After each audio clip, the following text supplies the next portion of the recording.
Now that's a very blunt question. Advance is lying to you. Friends and neighbours, and have confidence that the team will keep you safe. But now you start to see, yes? The people never happy. It's never enough. I cannot believe you. Hello, ladies and gentlemen, and welcome, I guess kind of welcome back to Not For Broadcast.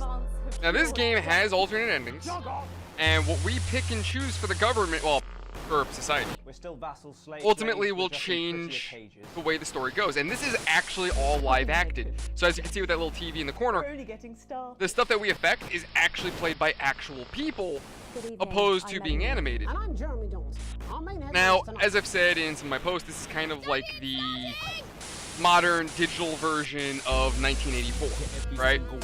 Because of our influence and us using the media as a media broadcaster, we're gonna watch as a new government called Advanced will end up taking power. But many of their ideals are gonna be that of A very blunt communistic ideals. question. And because of this, things are going to slowly change. And we're going to have an effect on it. So whether we support or against this government is going to ultimately determine whether or not we help or hurt people.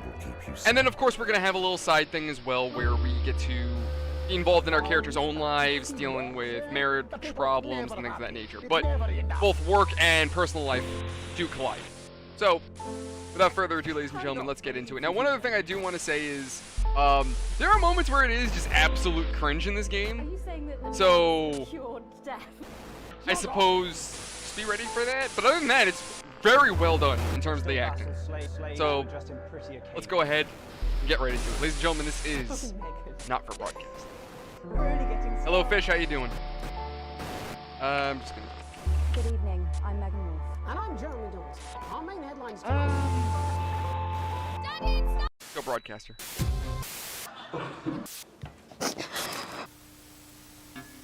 That's all coming up on tonight's National Nightly News.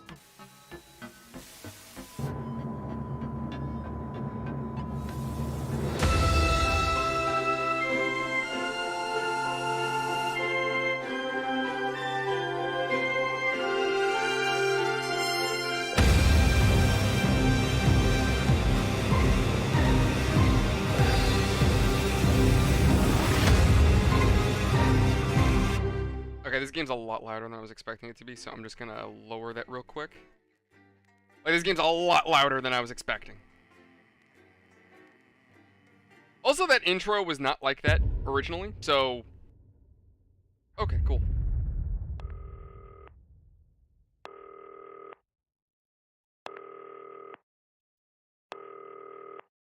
Hello? Oh yeah, don't I have to... Hi, David, I have a call for you. I'm just putting it through. All right, mate. Dave here. Listen, I know you've only come in to clean up the place, but I've got a bit caught up, so you're going to have to run the news tonight. Now, don't worry. It's not hard, and I'm going to stay on the phone and help you. First, I'm going to give you a quick tour of the broadcast room, so if you're not doing it already, look forwards towards all those screens. Yes? Okay, right, the... Right, look Yep, up okay. at the top. That coloured bar is your audience. You want to keep the viewers going up and not down. Underneath that, you've got the screens. The one on the right is the broadcast screen. That's what the viewers are seeing at home. It's only a couple of seconds behind the master screen there in the middle. That's the one you control. Now, the four small screens on the left show the different signals coming from the studio, and you can choose between them using the numbered buttons on the vision mixer at the bottom left. Don't worry, I'll talk you through it and you'll pick it up in no time. Now, have a look to your left. These plugs control everything in the studio. I've left them set up for you, so provided you haven't fiddled with them, all you have to do now is throw the master trip switch and There we we're go, in okay. business.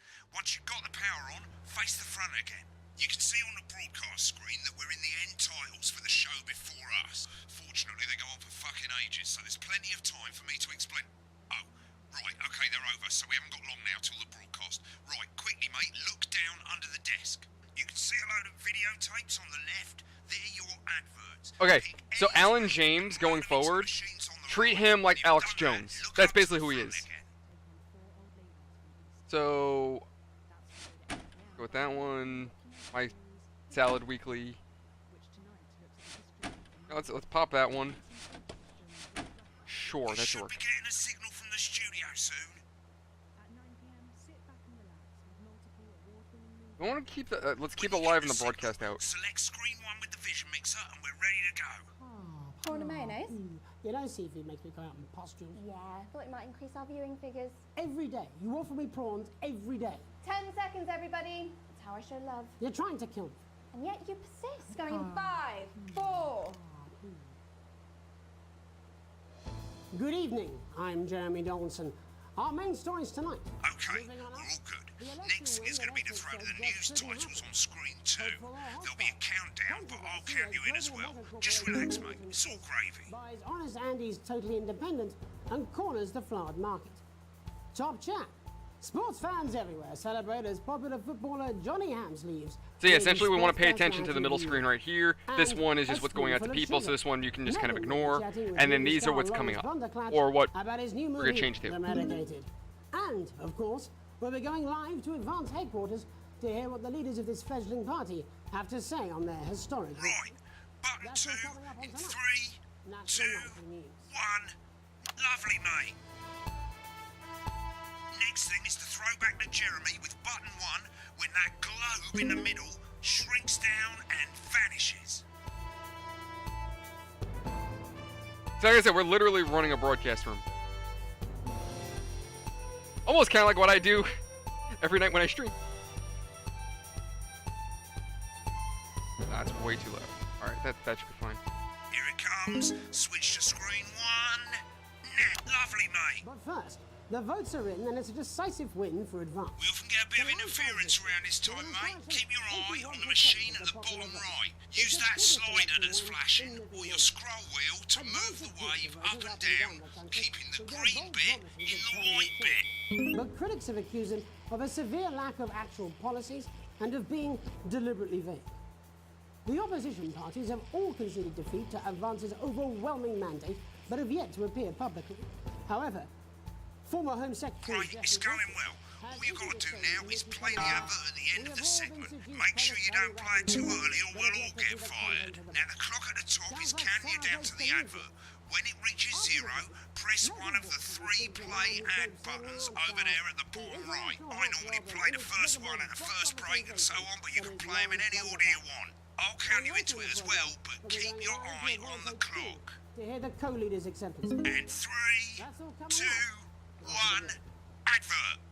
1 minute back, everybody. Jeremy, I need you to fill after the ads. What? Why? Wanker Snatch is running late. Oh, I thought I'd ask him about the election. Personally, I wouldn't try to confuse him with any big words.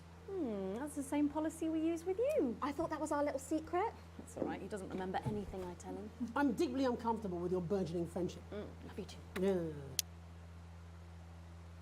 Wicked. We've made it to the first ad break. You're doing great, mate. But this is where it starts getting a bit trickier. This next sequence is what we call a multicam sequence, because you're going to be cutting between multiple cameras to keep things interesting.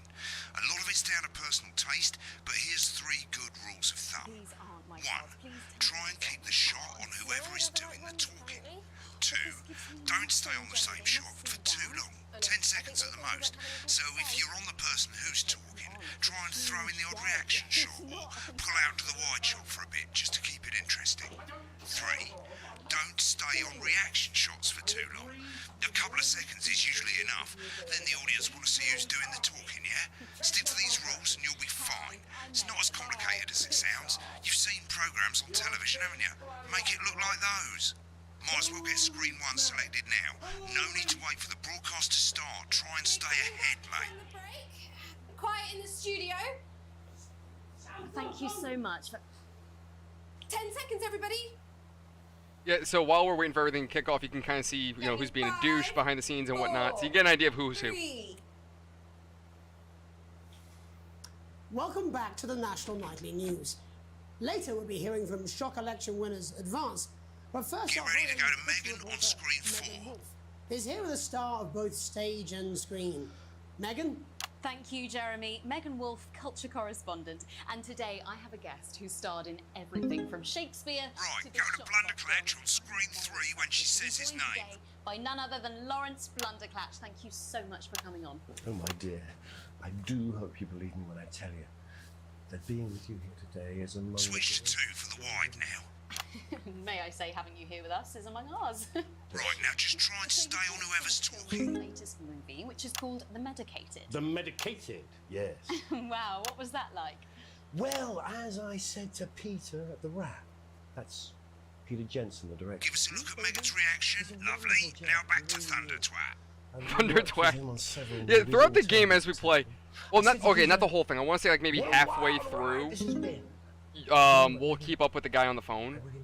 I want to say it's. Get back to who's talking. I forgot when he finally stops. Am I right in saying that the character you play in this Halfway movie through the game is at least, quite but some of his academic comments are pretty good. Absolutely right.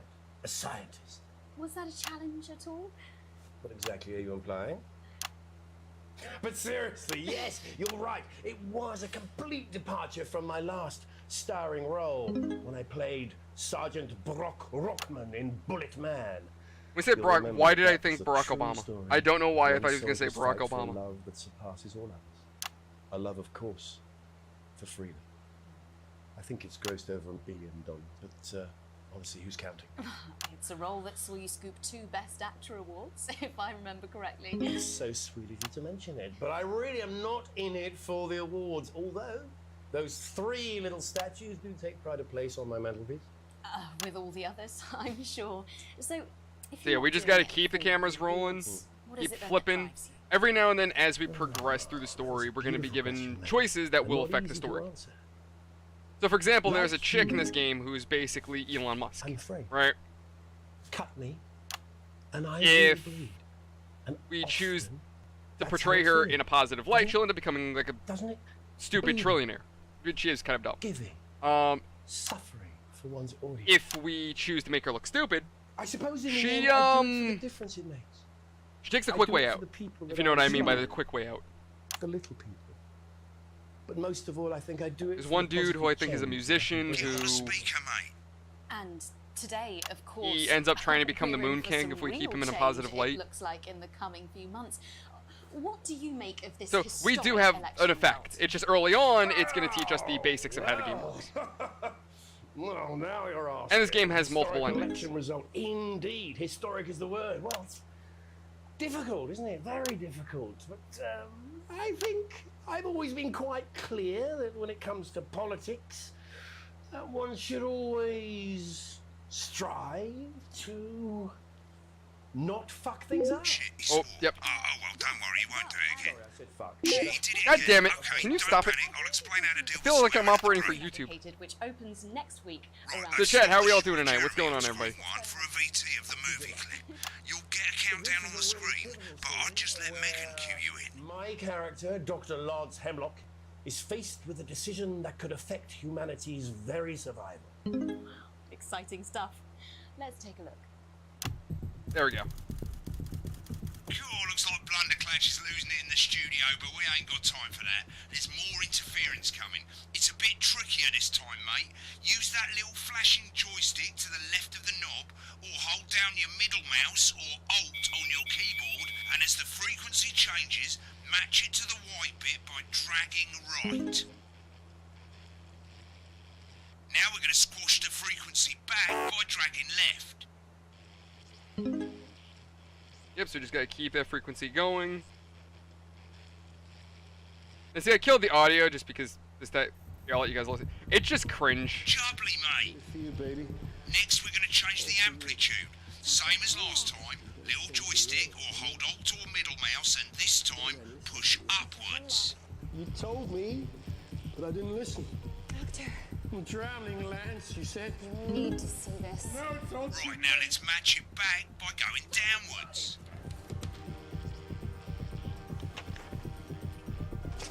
The virus. The sterility. This formula. This is the key. Stop it all. Yes. Bloody perfect, mate. There we go. We have to ask ourselves. At the end of the clip, you'll want to play another ad. Remember to use the clock at the top to count you in.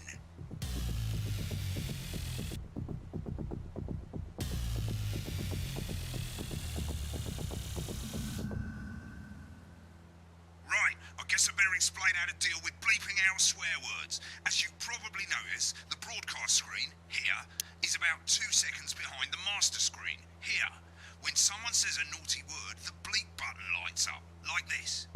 2 seconds later, you'll hear that swear word going out on the broadcast, and you need to hold down the bleep button, or the spacebar on your keyboard, for as long as the swear word lasts. It can take a bit of practice getting used to hearing 2 things at once. Just stay calm and you'll get it. And if you can't tell when to bleep, just above the button, you'll literally be able to see the sound scrolling by. All you gotta do is hold it down while the red bit is over the red line. Simple. Of course, if you do it by eye, you'll have to take your eye off the screens. That's why real professionals do it by ear. Most people like to have the volume of the broadcast screen a little bit below the master screen. Let's set it now. Yeah, but I leave it off. Turn it up, you'll hear the I usually leave this off because I don't want to hear it. Good. You're set to start censoring. Like I say, it takes a little practice, but I'll try and help you through it, and soon we'll have you bleeping like a pro.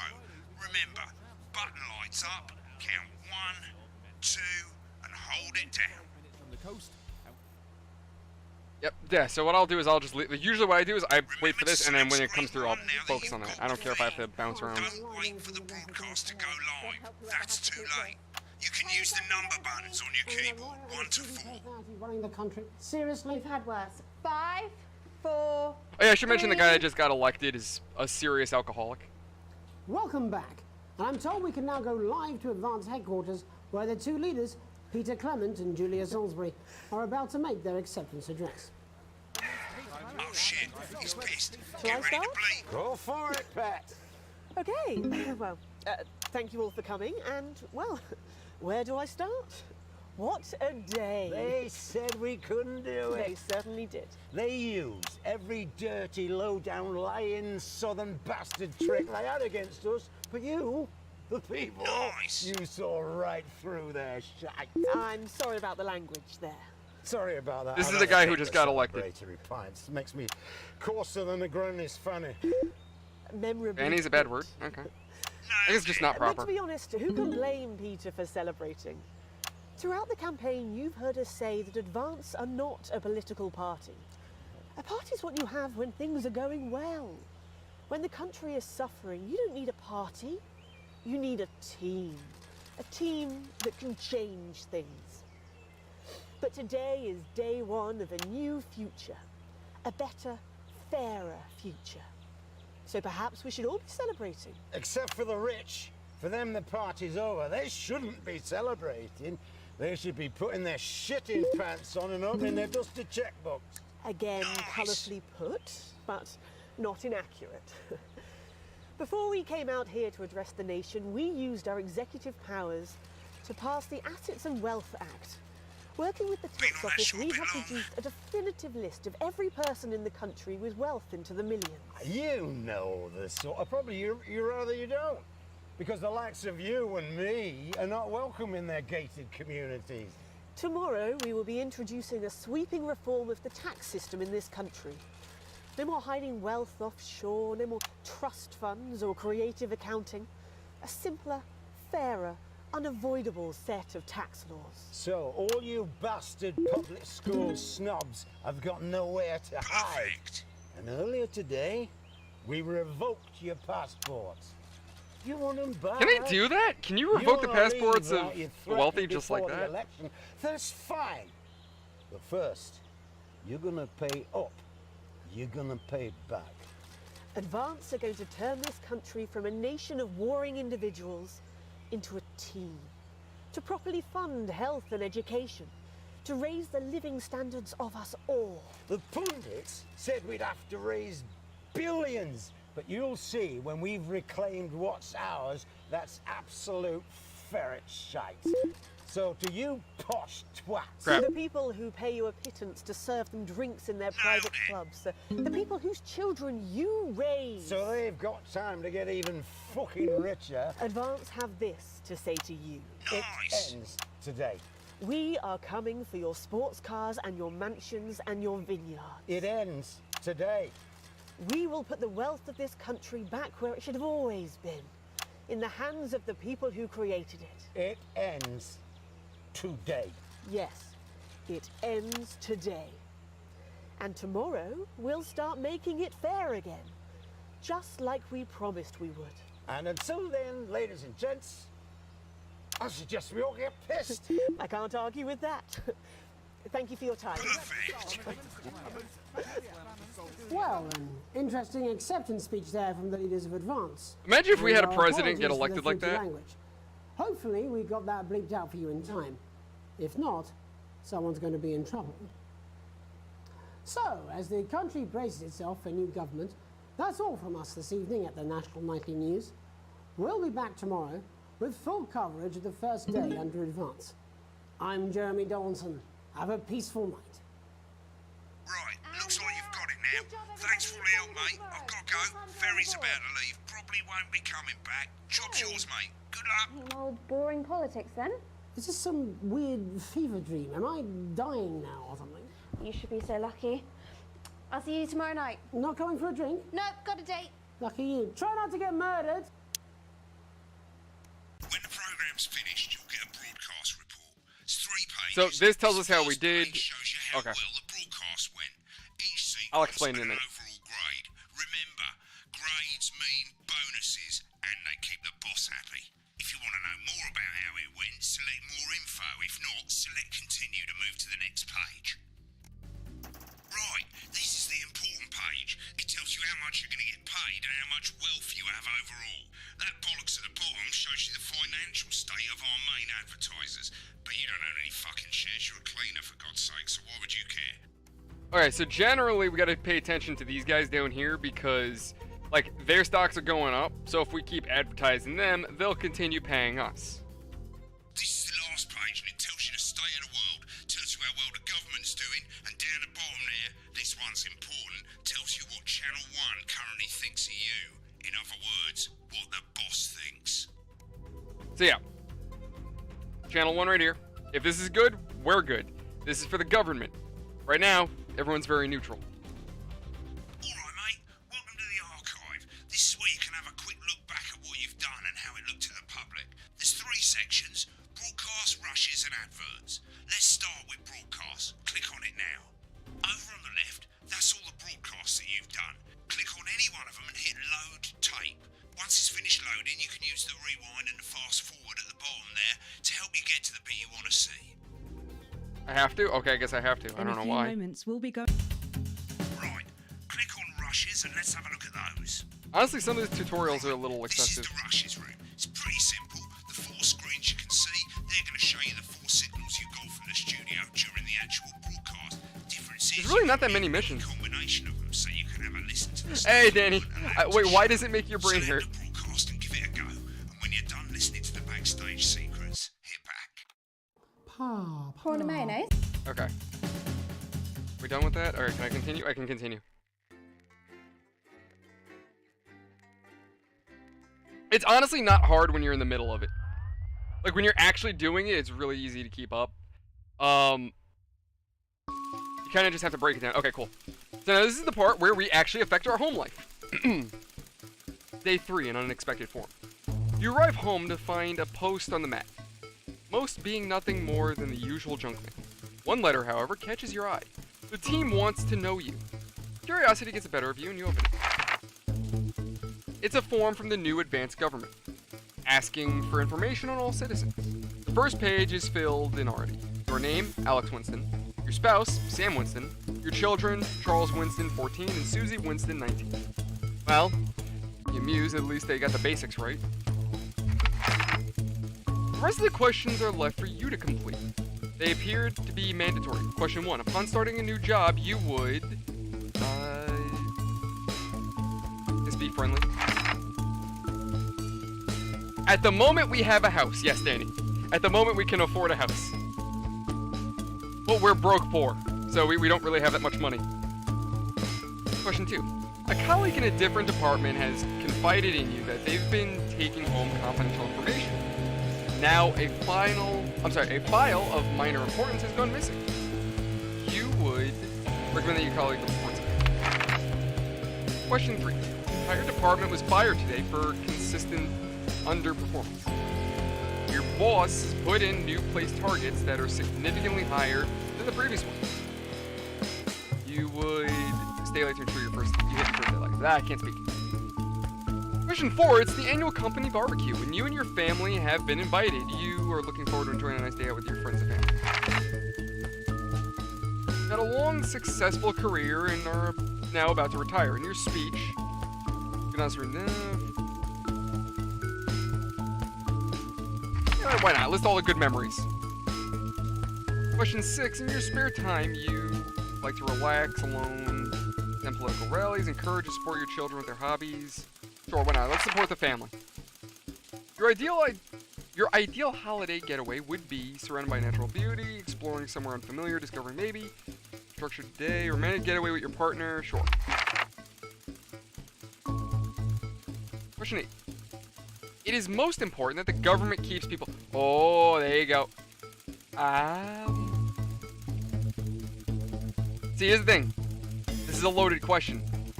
No matter what, you don't get it what you want. Think about it. Safety could be a police state. The military could be the police. Free? Free is whatever the government says it is. Happy? We gave you everything you needed.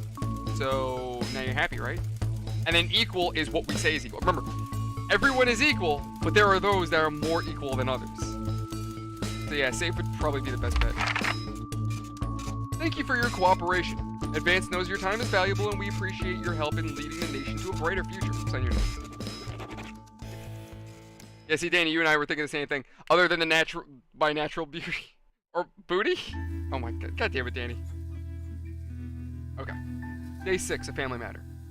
It's late. Sam and the kids have gone to bed. You're just drawing up a favorite coffee cup, a worn-out souvenir of your first trip together. The print's faded, but the goofy face still makes you smile. A knock at the window brings you back to reality. There in the garden, clutching a gaudy neon green suitcase, is Chris, Sam's sibling. As soon as you let them in, they sit in the kitchen, visibly stressed. Chris takes a deep breath. I'm so sorry for bursting in so late, Alex. Chris stammers, but I need a favor and you're the only one I can ask. You okay? Oh, sorry. Are you okay? Should I go get Sam?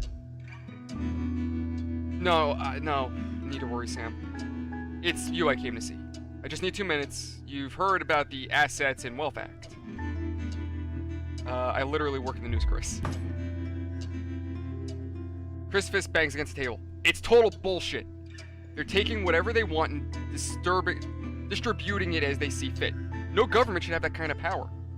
I can't believe they're actually getting away with it. Madness. Which is why I need your help. Alright, what do you need? Chris's eyes seem to be resting comfortably on the floor tiles. Look, I know it's a lot to ask, but I need to borrow your passport. My passport, what for? They've taken mine, and half the bloody countries, but people always say you and I look similar, so Chris is now pacing. I need to leave before it's too late. Once I'm out, me and my money will be safe, but I need to go now before they freeze my accounts. Please, Alex, I wouldn't ask if I had any other choice. Last time I told him no because I figured it was illegal and I didn't want to get the government in trouble, but I think this time around we're going to say yes. Alright, it's upstairs in the safe. Let me go get it and you can take it. You climb the stairs to your bedroom, careful not to wake Sam, who is cocooned in the duvet as usual. Duvet? I don't know if I'm saying that right. You open the wardrobe, unlock the safe, and retrieve the passport. A sleepy voice breaks the silence. Alex, what's going on? Chris is down. You know what? Let's tell the truth. Chris is downstairs. They're leaving the country, and they need my passport to do it. Sam sits upright, all thoughts of sleep gone. What? They're leaving the country? Are things really that bad? Apparently, but they'll be fine if they can leave. Chris can take my passport and get out. Wait, what's up, Danny? Why nothing? The worried lines on Sam's forehead seem to relax. Thank you. We have to look out for our family.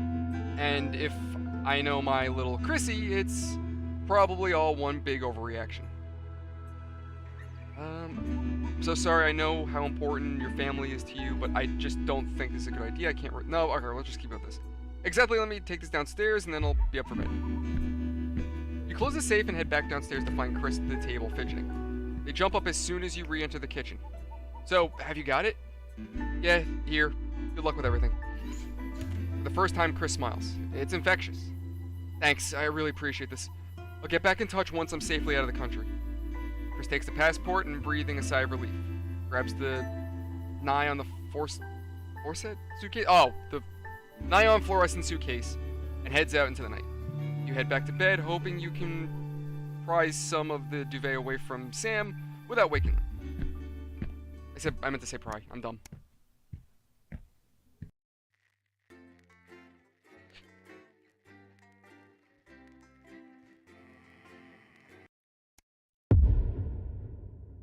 Oh, okay, I got you, Danny. Hello? Where the hell are you? Let's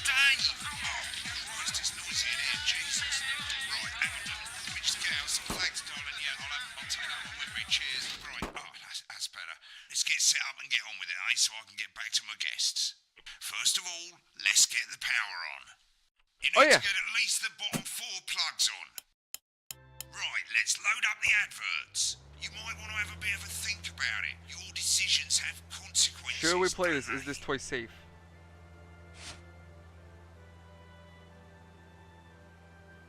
You know what? Danny, what do you think? You're the only one here. Danny, should we play it? It might not be a safe toy. And also, Alan James. This guy's Alex Jones. That's basically what we have to think of. Wouldn't Crazy Neil's because I think he's going up. I don't know what this is, so we're going to say yes. What do you guys think? How much time we have left? Right, you can see they finally got the old headline system up and working again.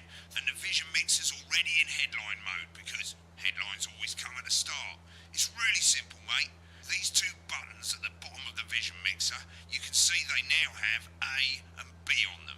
And they're to help you pick image A on the left bottom screen here, or image B on the right bottom screen here.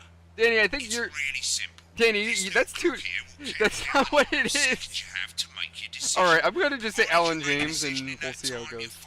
And you can change your mind as much as you want until the clock. We've got plenty of time before we have to run the second advert anyway.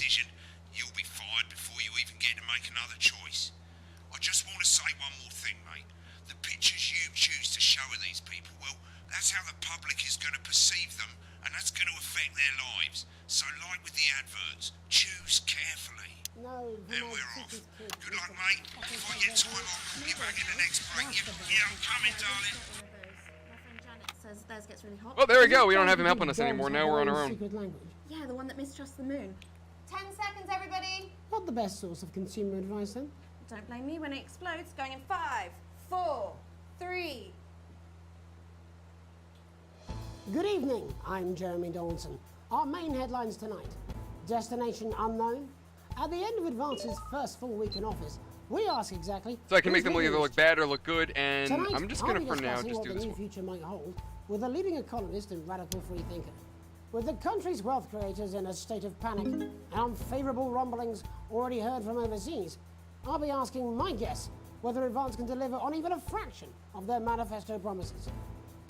Out with the old, Remington's fist have appointed Sophia Remington as their new CEO. This is the lady I was talking about, the basically Elon Musk girl. Gives us a sense of this influential young firebrand who, at the tender age of 23, becomes the youngest female CEO in history. Sophia Remington's appointment is a risk for the giant mega corporation. Sophia, as our regular viewers will be aware, has always been a wild child and has been. So we could have either made her look like a college educated woman, or a party girl, and I went for that one just because she's honestly kind of funny. Sophia promises it'll be all the rage this Christmas, but concerns have been raised about the product's safety. Making a splash, intrepid scientist Dr. David Wong and marine biologist Ingrid Swarsborg-Horgensford have today set off to explore Dante's taint. The recently discovered cave system was previously thought unreachable, but thanks to a new breakthrough in underwater flood technology, the pair hope to successfully reach the imposing central cavern and the undiscovered plant species it contains. This is, of course, only the latest in a series of successful expeditions for this unlikely pairing. In a joint statement about the dangers their team might face, the pair stated, "We will face the plentiful challenges together like we always have." Playing the field, rumours abound as sporting legend Johnny Hamsleeves is snapped leaving Bush, one of the capital's hottest clubs. I've always gone with this one just because I always thought it was funny. Being named Sports Personality of the Year last week, as reported by this very programme. And judging from the angle and velocity of that spray, it looks like Johnny may have been celebrating a little bit too much. I certainly wouldn't want to be his dry cleaner. And Griever's bodily charm. With Advance promising a radical new position on crime, how afraid should we actually be? I'll be going live around the country to talk with people who've seen the criminal justice system from every perspective. With more and more people saying they're scared to walk the streets alone at night, could this be exactly the right time for Advance's new approach? All that, a mega move for the group Damn of it, young I probably actors should have gone for the who are first already one, but alright, experiencing whatever. the positive side of the new Assets and Wealth Act firsthand. They'll be talking and performing later. That's all coming up on tonight's National Nightly News.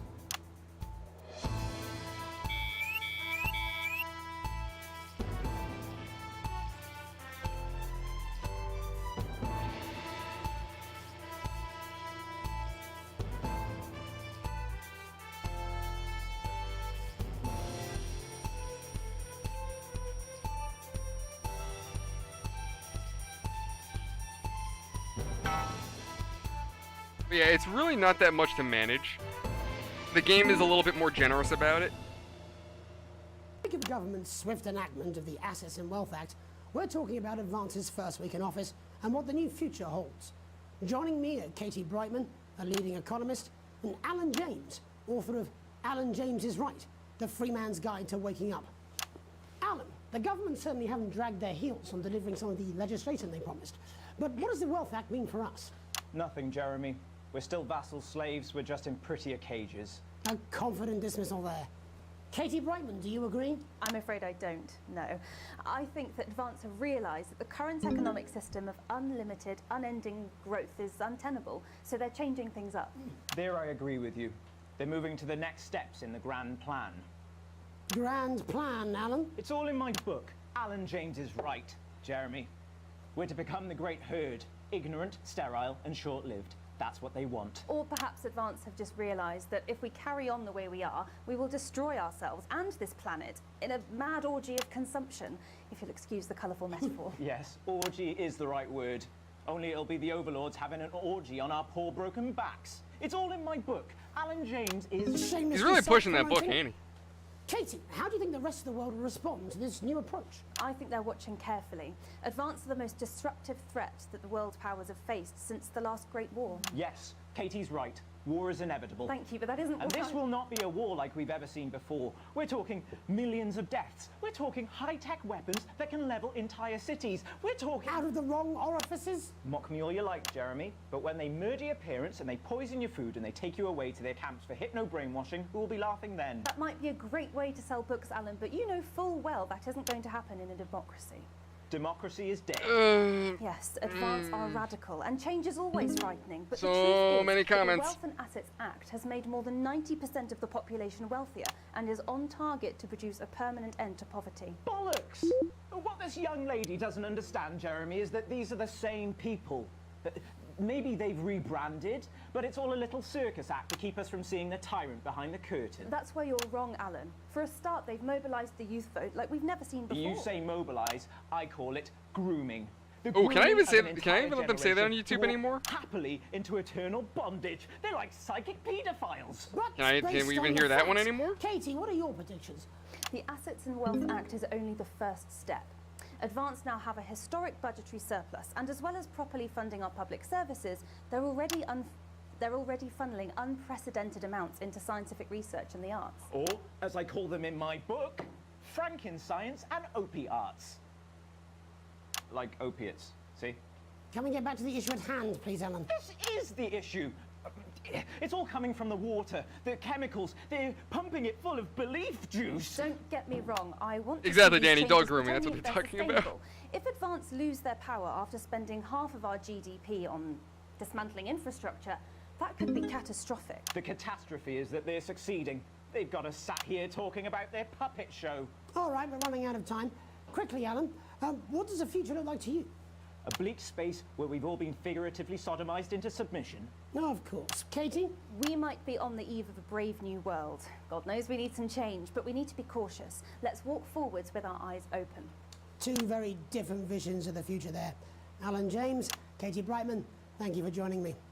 When we come back, I'll be investigating law and order before Megan meets some beneficiaries of the Assets and Wealth Act. That's all coming up tonight on the National Nightly News. There we go, got it. You know, I think they might do some good. I hope so too, Jeremy. How much are you being paid by them, then? Shut the fuck up, Alan. I've never heard so much shit in my life. Well, we'll see who's full of shit, won't we? Alan, I can explain it to you, but unfortunately, I can't understand it for you. Well, I don't know what she meant by that. She called him stupid.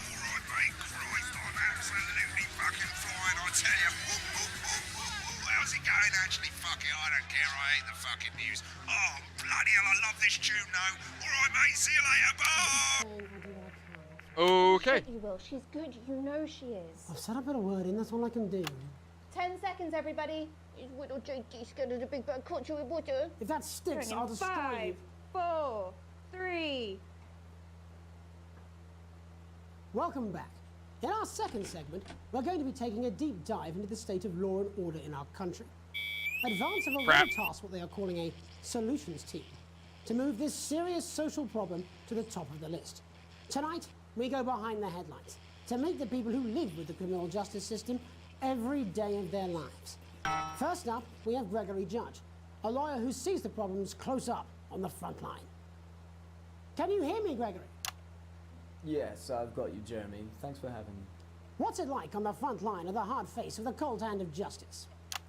Well, as you can imagine, Jeremy, we are massively understaffed in this country. We're working every hour we can just to try and cope with the caseloads on our desks. Which must affect the quality of support you can offer. Well, we can barely keep up with demand, Jeremy. There just simply isn't enough being done at a systemic level to relieve the problem. Greg? We need more support from ministers. Well, I don't look good. We need change at a structural level, I'm Jeremy. leaving, Greg. Not a good time, darling. It never is it? I'll be at my mother's. Just hang on. No, the problem isn't a local one, Jeremy. It's nationwide. Just That's awkward. 5 minutes. I'm talking to Your wife's literally leaving you while you're on television. No. Well, the affairs of the Justice Department that we should be concerned about. Hello, Mr. Donaldson. Hello, Mrs. Judge. We need legislation to relieve the pressure on our public Sorry servants. to interrupt the news, Mr. Donaldson. Can I have a moment to tell my husband I'm leaving him? Yes, I totally understand. Quite the picture of a burdened legal sector there. Gregory Judge. That's sad. Thank you for joining us. Next, I'm joined by Police Chief Constable. Oh yeah, this one. Oh a shit! man with a I very remember this different guy. Perspective on our nation's crime. Ooh. Do you think there's a Danny, you problem might with the like. system, Bob? I'm sure we all do, Jeremy. I am sure we all long for a Christ's sakes. return to the days when you could safely walk the streets of your community at night, looking in through windows and generally enjoying your neighbours without the risk of being terrorised by some thug with a knife. Or kosh. So you feel the streets simply aren't safe anymore? Where have we gone wrong, Bob? Well, that's not a simple question, Jeremy, but I think it all comes down to moral decay. We've diluted our culture and lost touch with what it means to be a citizen of this once great country. Also, as the vicar noted in Sunday's sermon, we probably shouldn't have banned hanging. And to what do you attribute this moral decay? Foreigners, mainly. It's all in the Bible. Look, Leviticus clearly states that... Oh, bugger, hang on a moment. Jeremy, your bloody gimp's escaped. Delia, could you give me a little help, please, dear? This is the police chief. As I was saying, Jesus didn't like immigrants much, did he? And just to be clear, you think it's the immigrants who are responsible for the moral decay? Absolutely, Jeremy.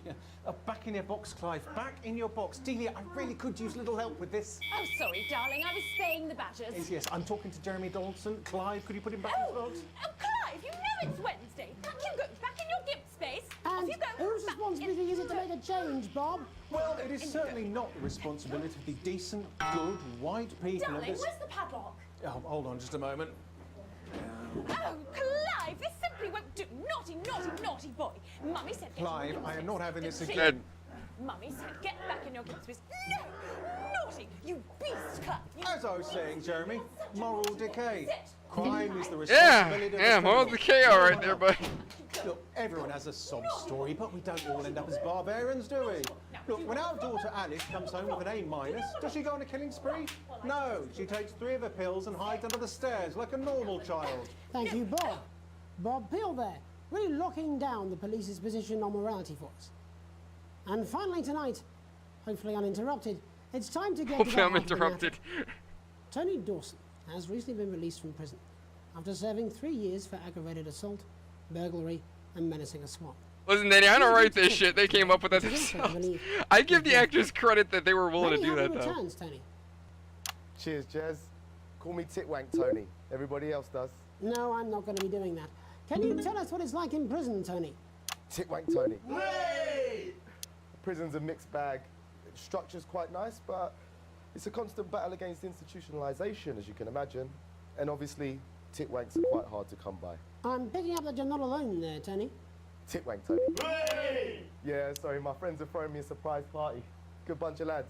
Okay, well, we're trying to let you get back to that party as soon as possible. First, let me ask you this. Do you feel that your time spent in prison helped to rehabilitate you in any way, Tony? Titwank Tony. Oh my God, can you stop it? I don't think it's as easy as that, Jez. Sopen! I think asking that is an oversimplification. It sounds like it's getting quite busy there, Tony, but let's try and soldier on. Since leaving custody, have you been able to find a new job? Yeah, all the boys are here. Big Chris, Oi, oi. Little Chris, Oi, oi. and Vampire Chris. This one's, yeah? Yep. One sec, love. Titwank Tony's on the news. Rehabilitation's difficult with the current system, Jez. It's just not set up for it, you know? It's inherently unjust. Sopen! Yeah, he's having a really hard time, ain't he? So, do you feel tempted to... I'm sorry, who's this now? Sopen! You are joking. Chrissy Freebollocks has only got Mr. Fancy, oh. Not now, fellas. I'm on the news. It seems like we've caught you at a bad time. The little boy. Oh, I can't really hear you, mate. It's getting a bit busy here.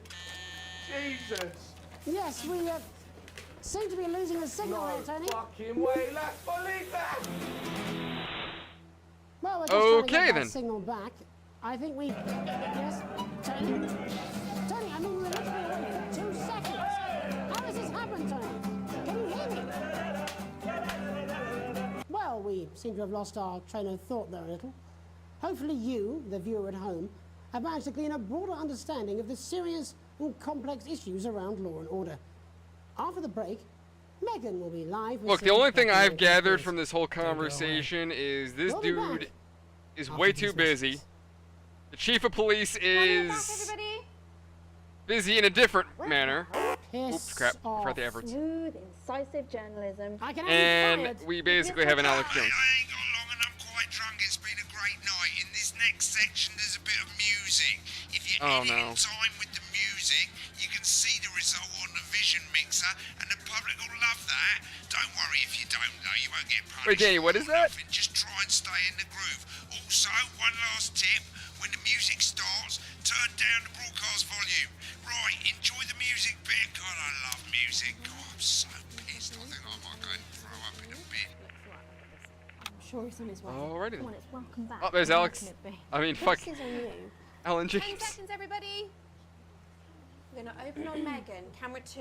Going in 5, 4, 3. I like how he changed it to is right in front of you. Oh crap.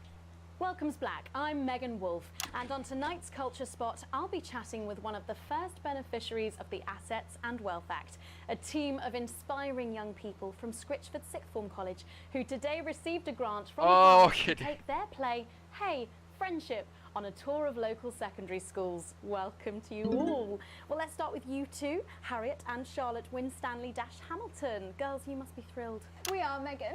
We're overwhelmed, to be honest.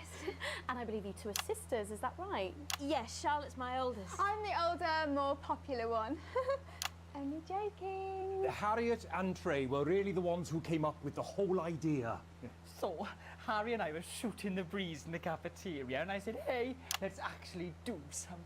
So I went to look for a drama teacher. But she'd been laid off due to budget cuts.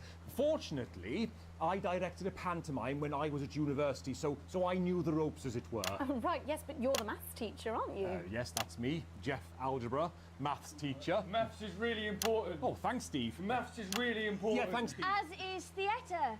It's one of the oldest art forms in history. Aristotle believed. I just think that when we travel around all these problem schools and the poor kids... Her face, she's so done with this shit. I really want to be like those attractive kids.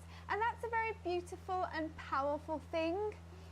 We touch our audiences, and they touch us right back. I suppose with a surname like Algebra, there was really only one choice of career for me. My wife, Angela, and I, we often laugh about it. Angela Algebra. Yes. We just want to bring a bit of song and joy into people's lives. And teach people about the difficult issues. The issues in the play are what really matter. And I think you're going to be showing us an extract from this play, aren't you? That's right. Yeah, so I imagine this has some I cringe play and a young yeah, first year we'll be who's seeing having that. some troubles at school.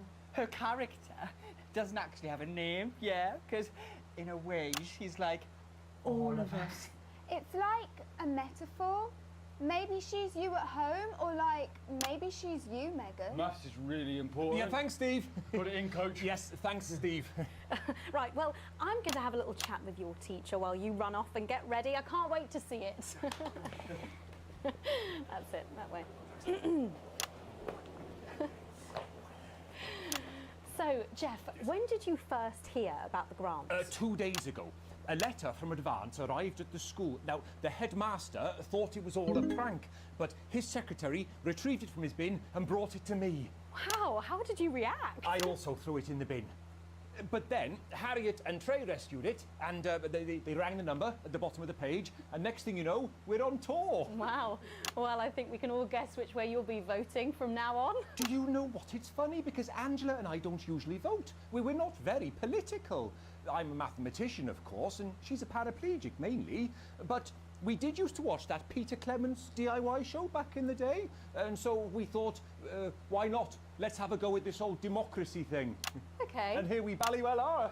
Good stuff. Fucking brilliant! So, let's have a look at a short So this guy just section suddenly of became a Hey, millionaire just because the government said so.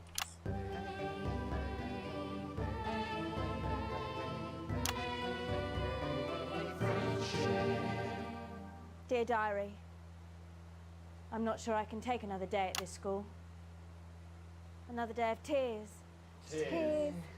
Another day of fears. But still I walk the corridors alone. Alone. Dreading He sounds what like a might be around future every school, corner. you know, What's around the corner? pew pew. What's around the corner? Oh, hi Gary. Oh heavens no! It's Gary the Fist. Gary the Fist. I'm sure Gary knows how to use his fist. First year. Great. I've been looking for some poor victim to bully all morning, but will this make me feel better about my violent father? Violent father. Excuse me, I'm late for maths. It's my favourite subject, and so important. Maths is for losers. What? Maths is for losers. My arm's stuck, Coach. Keep going, for fuck's sake! Right, maths is for losers. Now, give me your lunch money. Double lunch for me today, but why am I only truly happy when I'm eating? Not today, Gary the Fist. What do you mean not today? Who are you? Oh, my arm's free, Coach. Brilliant, keep going. Right, who are you to stand up to me? I'm Gary the Fist, and you're just a sad little girl with 2 gay dads who's all alone. That's where you're wrong, Gary the Fist. These are my 2 new friends. Vanessa is captain of the netball They keep saying team. fist, and I want to make so many bad Blake comments owns that a YouTube motorbike. will not let me make. Yeah. But I can't fight all 3 of you, and I don't have any friends of my own. And they're gonna sing, of course.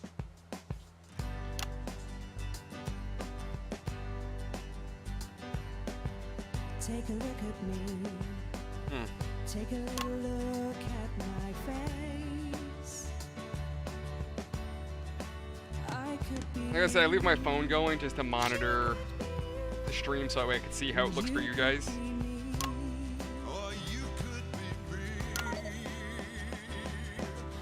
Weirdly enough, I'm having a problem keeping up with the stream. Like on Wi-Fi, it's struggling. 4G, it's fine. Very strange. It's my choice to be mean. So stop now, make a different choice. Listen to that inner voice.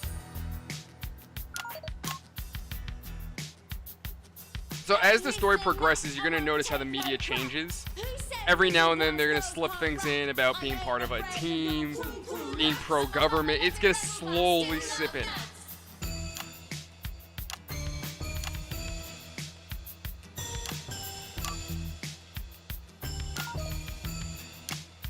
I'm just gonna say, switching cameras, I'm literally just taking guesses at this point since they're all valid. Probably shouldn't exist, but that's just prejudice, and I'd do better if you knew the way that I became Gary the Fist.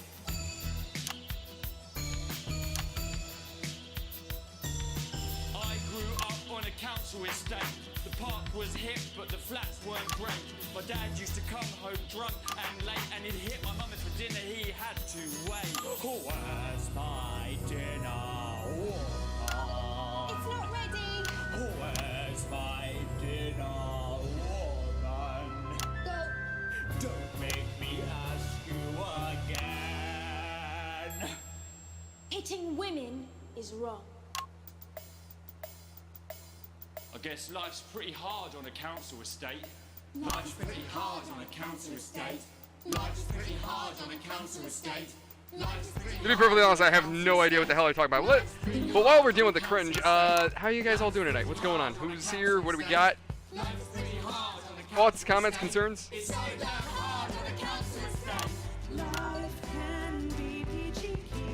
Let's see, even Jeremy's done with this. He's like, I want to go home. Just work as a team. It's your choice to be me. It's my choice. So stop now, make a different choice. Listen to that inner voice. Friendship! Yes! Oh, oh, oh. Well, thankfully that's Danny, all we have time for tonight. you know how I feel now. Join us tomorrow night for all the headlines from across the country. My name's Jeremy Dalton. Have a peaceful night. And we're out. Oh, that was brilliant. What the literal fuck was that? I believe that was art. I believe I've got a 14-inch cock, but it doesn't make it so. I have a similar belief about I fucking love Jeremy. paycheck.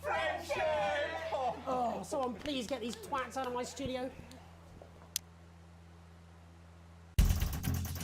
I love Jeremy just for the shit he says. So, yeah, right now... Good. So, okay, right now I made Advanced not look the greatest, and Channel 1 loves me so far, so that's good.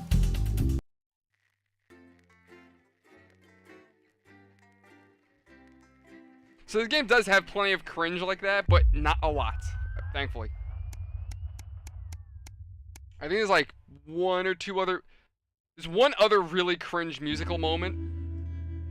Alright, so give me a second, I'm gonna take a swig of water and then we'll get back to the reading.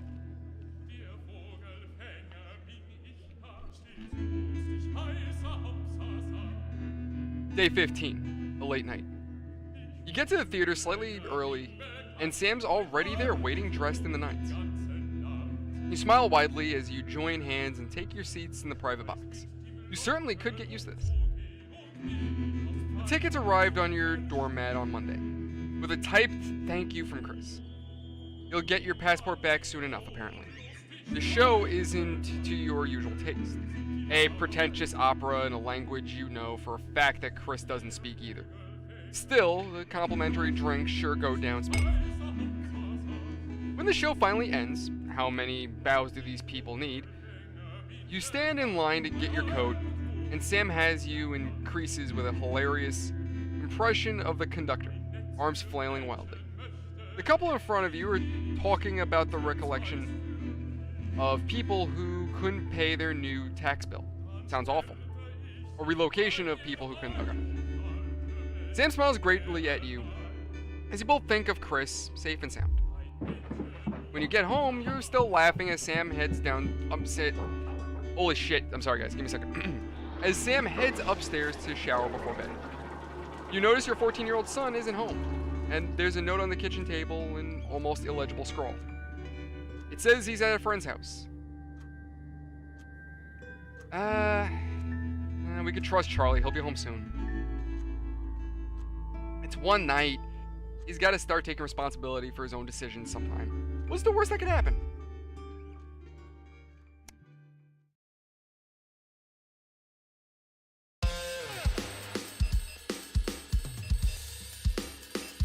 Your family answering machine crackles into life. Who could be calling you while you and your spouse were at work?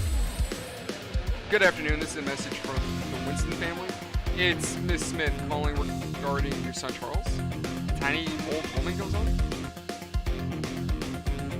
I'm sure there's a perfectly reasonable explanation for it, but he wasn't in school today and we hadn't heard from you that he would be absent. I'd like to remind you we do require all absences to be authorized in advance or in exceptional circumstances for parents to ring first thing in the morning. We see to it that it doesn't happen again. Thank you. Goodbye. Someone has some explanation to do. Ooh, our kid's playing hooky. Give them a little responsibility and they act like a little butthole. Day 42. A gentle reminder. You're leafing through the pile of accumulated posts. Each new bill pulls on your gut like a lead weight until a flash of blue makes you pause. Recognizing the teal Advance logo on the envelope, you tear it open.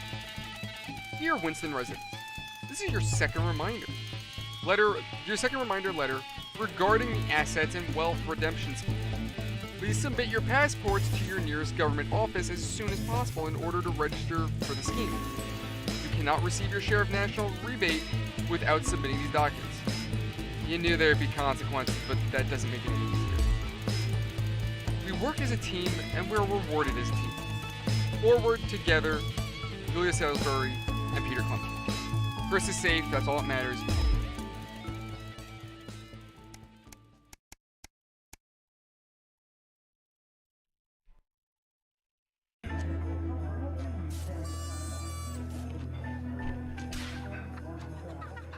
Day 48, a tight Christmas. You can't help but crack a smile as you look around the table. The snow has settled on the grass outside. The kids are pulling a cracker while your elderly mother tries to keep her eyes closed. You did always have a soft spot for Christmas. You're sitting at the head of the table now, your dad's place. Across from you is Chris, his empty seat. Probably on a tropical beach somewhere, you think. You catch Sam's eye, who breaks into a smile, clearly thinking the same thing. Even without Chris, the food has had to be stretched a little thinner this year, but no one seems to notice. Christmas really can be a wonderful time of year. You look around the room at your family. Make a toast, why not? You stand and raise your glass. Merry Christmas, everyone. I'm glad we're all here. Well, most of us. There are murmurs of cheers and much clinking of glasses. Your daughter Susie seizes the opportunity to corner you. You know how you love me? You raise a questioning eyebrow. I'm not going to like this, am I? You joke. You know me and my friends are planning on going traveling this year. Susie begins innocently. Well, I was hoping you'd help me with the money. You laugh. I knew it, I'm a mind reader. You chuckle as your 19-year-old daughter rolls her eyes. You wish you could say yes without worrying, but now that your mother's had to move in, things aren't quite as simple anymore. Just how much are we talking?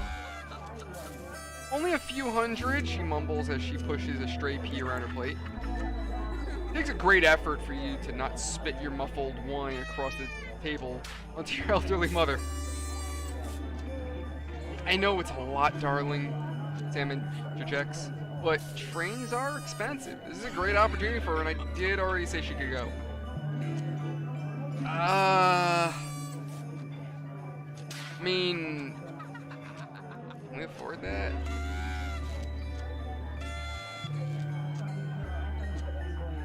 Guys, what do you think? Do we let our kid go on a vacation, or do we tell her to keep her ass here? Keep in mind our wealth. So, do we make our daughter happy and spend what money we can, or do we consider economics?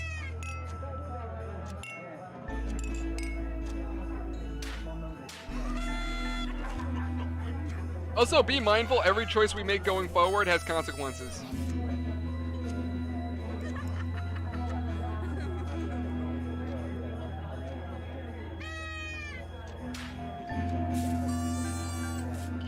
Okay, listen, but that was different. We were the president of the United States, Danny. Okay, everyone wants our kids for some reason. I mean, most parents don't want their own kids, but you know, that's beside the point.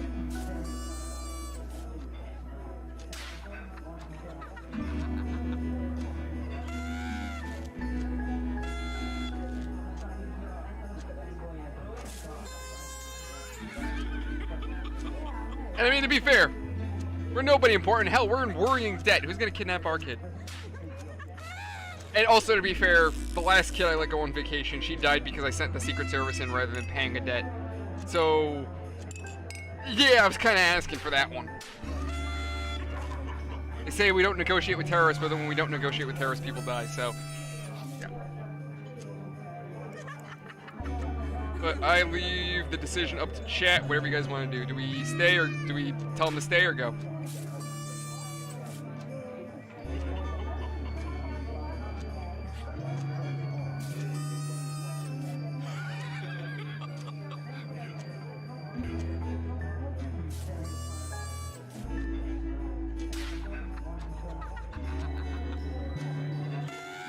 Alright, so we're telling, okay, you got it, Dave. We're gonna tell him to stay. You can't take it away from her, Alex. Sam insists. I've already said she can go. Susie says nothing, but you can tell she's holding her breath. I hate being the bad guy, but money's so tight right now. After a moment of silence, Sam exits. You're right. We're sorry, Susie. But the way things are at the moment, we can't spare that sort of money. What? You promised! Eudora stands up suddenly, her chair toppling behind her. She looks from the face of one parent to the other and opens her mouth to speak.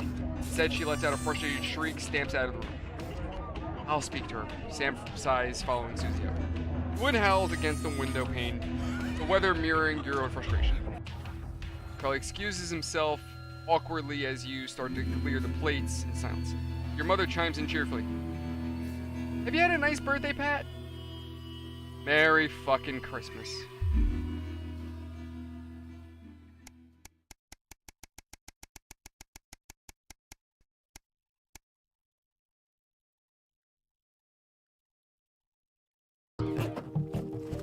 Day 72. A long weekend. Why does this zip on this damn case never close? Your anniversary. Every year you and Sam go away for the weekend. Usually camping. You're not made of money. You've been looking forward to it for ages. Finally getting some time alone together where you can forget about the noise of life. No kids, no work, just a bit of romance and some peace and quiet. The zip finally gives up the battle and you drag the bulged suitcase down the stairs. The answering machine is blinking on the hall table. Good evening, Alex. This is Mr. Bozeman. I'm calling to inform you that you will be required to work this weekend. Your heart sinks. Some information has come to light concerning the rising tensions between our nation and foreign powers, and the National Nightly News team will be working around the clock to ensure we break the story first. Needless to say, I will expect your attendance tomorrow morning, 8 a.m. sharp. Have a pleasant evening, Alex. Shock turns to annoyance and then fury. What are you going to tell Sam? Sam comes downstairs brimming with excitement, kissing you, then grabbing the car keys from the dish, and start to load your bags into the back. Ignore the message you need this weekend. Message deleted. What was that? Comes a voice from behind you. Nothing important. You reply as you put on your coat, adrenaline coursing through your body, grabbing Sam around the wrist. You practically slam the door. You might as well enjoy your time off. You're gonna pay for it on Monday. Yeah, our boss is gonna be pissed.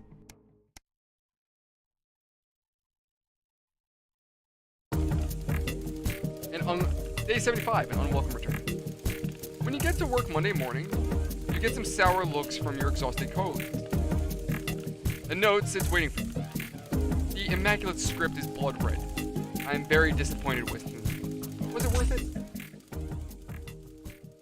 Well, our boss is pissed, but hey, shit happens.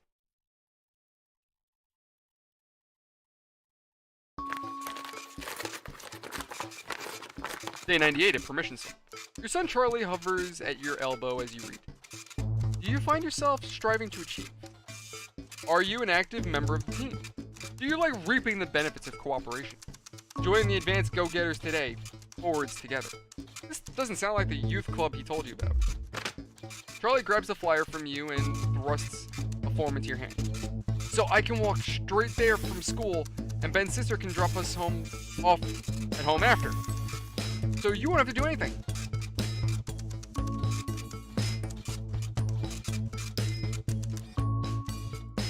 I'm gonna say let him join. Your son is thrilled. It's heartwarming to see him so passionate about becoming an active part of the community. This can only be a good thing.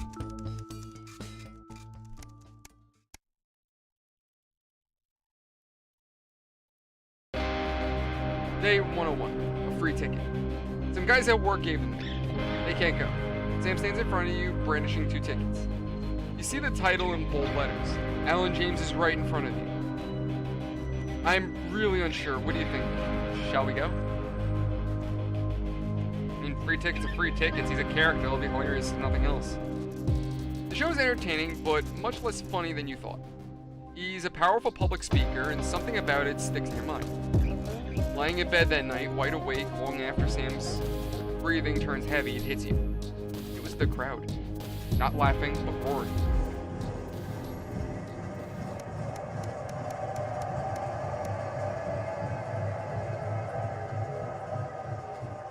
Damn, we got a lot of stories. Day 110, profitable partnership.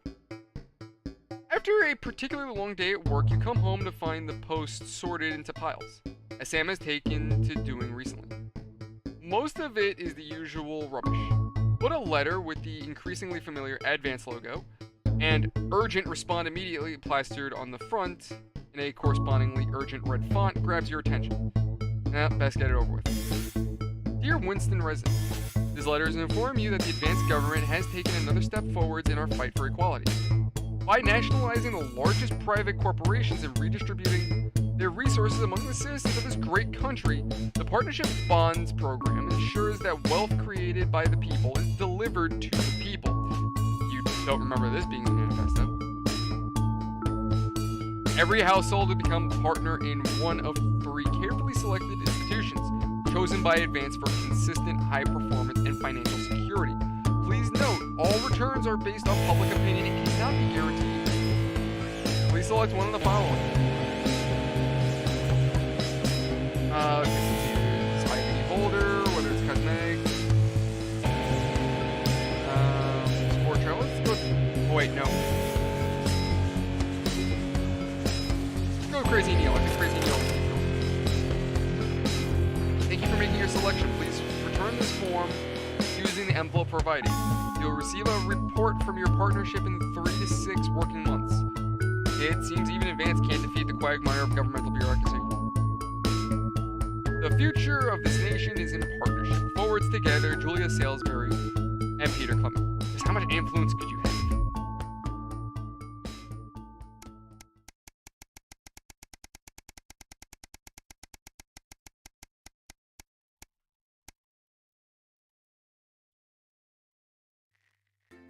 There we go, back to some gameplay.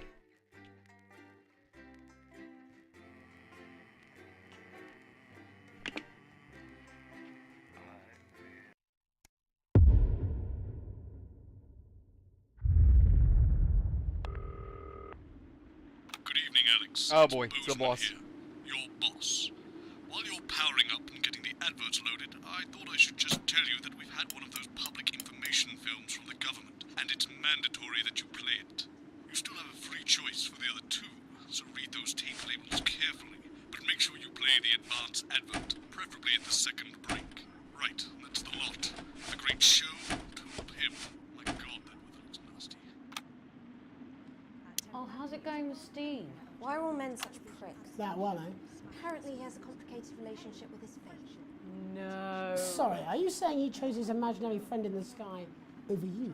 I don't know why I talked to you. It probably is a really awful date. 10 seconds, everybody. Like I said, all of you. Did your personality accidentally slip out? Pricks. Going in 5, 4, 3. Good evening. I'm Jeremy Donaldson. And I'm Megan Wolf. Our main stories tonight. Uncooperative. A mysterious symbol has appeared overnight on thousands of buildings throughout the capital. Tonight, in an exclusive live interview with Prime Ministers Julia Salisbury and Peter Clement, I'll be asking what this mysterious symbol might mean. After 3 months of record-breaking approval ratings, could this be the daring first move of a silent resistance movement? And what would that mean as we go into the future? We shall overcome. Trapped in Dante's taint for more than a month now, doctors Ingrid Svorsborg Horgensvoord and David Wong announced today that they're considering 2 possible options. With 2 of the finest minds in science working together, hopes are still high for the eventual return of the team to dry land. Without enough engineers to successfully fix their craft, the team seem likely to attempt to farm the cavern's ecosystem while they wait for rescue from above ground. I think I'll stick to risotto, Jeremy. Bloodbath avoided. As the last Mr. Snugglehogs is found and destroyed, we ask, how could we have been so blind? Fortunately, this station wisely chose not to advertise Mr. Snugglehugs, and the subsequent disappointing sales turned out to be a miracle, as only 7 children were horribly injured by the lethal toy. How much worse could it have been? Thankfully, we'll never know. Questions have been raised about the government's judgment, with Prime Minister Peter Clement forced to apologise this morning for seeming to endorse the self-combusting plaything in this publicity shot taken last Christmas. Let's hope his niece recovers quickly. Fallen angel? Notorious addict Johnny Hansleeve seems to have reached a new low in his battle with booze, as this recent picture reveals. Johnny's star certainly lacks its former glow these days, with public concern over his mental and physical health growing at an alarming I don't rate. remember if I get him killed or Since not being if I banned continue to from sink the him. national squad earlier this year after urinating on a referee during a friendly against East Grinchley, things seem to have gone from bad to worse for Hansleeves. Is his once celebrated role model about to become the bad boy of sports? And radical ideas. In an attempt to put the Mr. Snugglehugs disaster behind them, Rimington's Fist CEO Sophia Rimington today announced a surprising new project that already has the markets raising an eyebrow. Known for taking risks and bold strategies, could the adventurous CEO be leading the business giant down a I'm going dark with this alley, option or because of taking it moves. to a new It's close level to of boobs. success? Oh, my We voice cracked. understand the Mobile Orientation Operational Burrowing Service will be a new international travel system based around the construction of a major tunnel through the centre of the Earth. Sophia Rimington claims it will make travelling from one side of the world to the other the matter of an afternoon. Geologists are concerned about the implications of digging a hole through the planet, while flat earthers claim it should be quite easy. With that exclusive prime ministerial interview coming up later. And our very own Patrick Bannon live at the first annual Sports Board final. You won't want to miss a second of tonight's National Nightly News. 30 seconds back. Did you feel that? I just felt a drip on my head. Makeup. Crap. I thought there was something wrong. I was like, wait, why am I failing this again? 'Cause I'm dumb, that's why.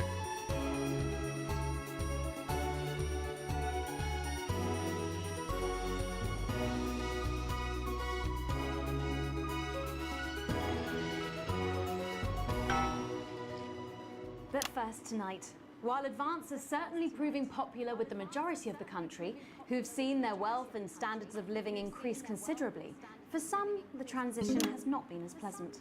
That's right, Megan. The formerly aristocratic members of our society have had to make major adjustments to come to terms with the new regime. Robin Short is in suburbia investigating rumours that these previously privileged people may be planning some kind of protest. Robin? Thanks, Megan. I'm here in Moderate Hatchings to talk to Wentworth and Penelope Somerset Bentley, who were relocated to the house you see behind me after Advance passed the Assets and Wealth Act on their first day in office. Tell me, how are you settling into your new lives? Well, quite frankly, Robin, we're not settling in at all. Our neighbours are whitewatters. It's simply untenable. I hope you'll forgive my language, but this is steaming as a Wednesday hatch basket with too much spadding. Steady now, Penelope. Sorry, Robin, my sister's under a lot of pressure. She had to dress herself this morning and she still hasn't quite recovered, Robin. No. My goodness, that must have been quite a shock. She really struggles with women's, Robin. Well, at least you've been rehoused in a nice big house. Big house? Well, this grubby little gaddis spatch only has one staircase. And the breakfast room and the dining room in the same bloody place. Imagine that, having all one's grub in one room. One room, Robin. So what would you say to the people that feel that your family has had it far too easy for far too long, and that these redistributions are both fair and just? I hardly think we've had it easy for fussle's sake. Only one of our swimming pools was even heated. But realistically, what can you do? Well, you've asked the right bloody question, Robin. Thank you, Wentworth. I wasn't the youngest ever editor of the Swinstead Middle School Inquirer for no reason. I think our toilet butler was from Swinstead. Oh, wow. George. Oh, I wonder what happened to him. Daddy tried to shoot him in the buttocks and he ran off into the woods. Oh, good times. No, that's probably my last happy memory, Robin. Tragic, but what can you do? We will rise and rebel. We wage war on our revolting rulers with righteous words and rebellious writings. Our best guess and I'm so curious what he's saying right now. In an undressed bare chest protest. Oh, what's that? Oh. Daddy! Daddy, it's Daddy! something! Please don't do that. We can't show this on the news. Right, you buggers! Tally-ho! Tilly! Get the dog! Tilly's our mummy. She's proper cracked off too. Well, at least you are showing some shame. Oh. Free at last! Oh! Somerset Bentley, glad to meet you. See, the protest has started already. Nice sharp work, boy. Any comments? Get that for me, you know. And forgive me, what are you trying to achieve here? We just want to be fudding well heard, that's all. Oh, language, Penelope. We are nude, not rude. Sorry, Daddy. We want the world to realise we won't roll over and run away. We will revolt. We will rise again. Yes, we bloody well will. Stuff and piff pop. Are you Oh, and he shot his son in the ass. Shut up and get your Well, Jeremy, Megan, as this embryonic protest movement takes one in the top legs, it's back here in the studio. I'm Robin Short, struggling surreptitiously in moderate hatchings. Thanks, Robin. Let's Can we get the Lie on, eh, Megan? Speak for yourself there, Jeremy, but I've seen enough shaft work to last me a lifetime. I'm sure you have. But can a naked protest movement ever really catch on?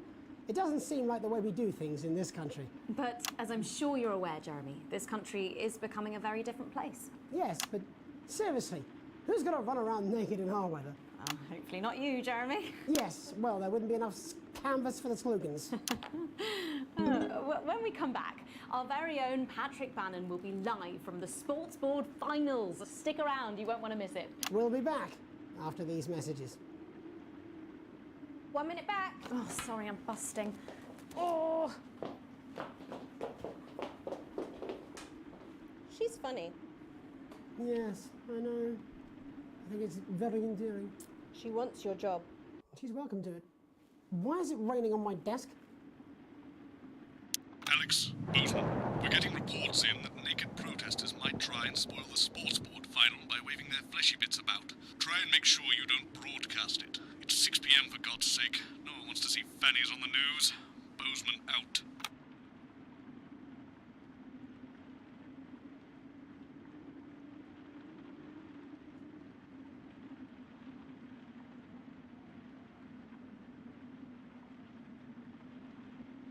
So yeah, now we have naked protesters fighting to get their crap back from the government. Well, that's what it says. Yes, I understand that, but I always say welcome back. I think we should just keep it as it is. Well, of course you do. I've got one hack line. What's that supposed to mean? I didn't write it, Jeremy. That's all right, fine. Jenny, there's something wrong with the auto cue. 10 seconds. Oh, I just felt a drip again. Have they not fixed this? Want to see us fry? It's good for the ratings. 5, 4, 3. Welcome back to the National Nightly News. I'm Megan Wolf. Coming up later, we'll be speaking to the Prime Ministers about their exciting new healthcare facilities, transition centres. Nice to see they care. You're absolutely right, Jeremy. But first, We're going now to our own Patrick Bannon, who's reporting live from the finals of the new game that's gripping the nation, Sports Board. Patrick? That's right, Megan. You join me live here from the final of the first annual Sports Board Championship. It's been a hotly contested competition so far. I think it's fair to say these two have been dancing around each other all season. First up, we have Eddie Striker. She's the more experienced of our two players today. Striker has got an accuracy of 7, a danger rating of K, and a 12-month driving ban. Striker's known for her signature move, the lanky hamster. And facing her tonight, hoping to prove himself with a career record of 12 outs, 14 finishes, and a divorce pending, it's Mr. Wingspan himself, Tommy, the Fingernail Harris. Just waiting on the ref now. The slapping ceremony is taking part. Still going on. And, Striker, of course, first to start as she won the trivia round earlier on by some margin. D-Robe. Harris, perhaps the brawn and not the brains. Stupid. Eddie Striker. How's her shirt already dirty? They haven't even started Nice playing start there yet. from Striker. She's determined not to let the nerves show. Not after last time. On to Mr. Harris now. Tommy. Using his arm to pick up the ball. Not a bad shot there from Harris. Back to Striker for shots number 3. All right. She's gone to sort of throwing it under her legs. Not bad, if you ask me. Was there contact? Further away. To Harris. Bit of business with the ref, but it got sorted out. Back to Harris now. A ball in the hand is worth 2 in the bush. Football. Move back. I'd say that's fair, but what do I know? Oh no, and Harris is not going to be happy with that. So really not a good start there for Tommy Harris in round 1. Is the point not to get it into the bin? But first, of course, after the argument with the ref section, it's time to change ends. Now we have the ceremonial changing of the ends.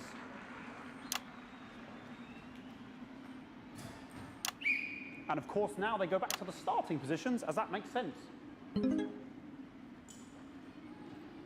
Striker giving it large. Second round, double. Harris. Winter round 2 now with Harris. Okay, we seem to have some sort of Oh on God. the pitch. Apologise if we broadcast any of that stuff.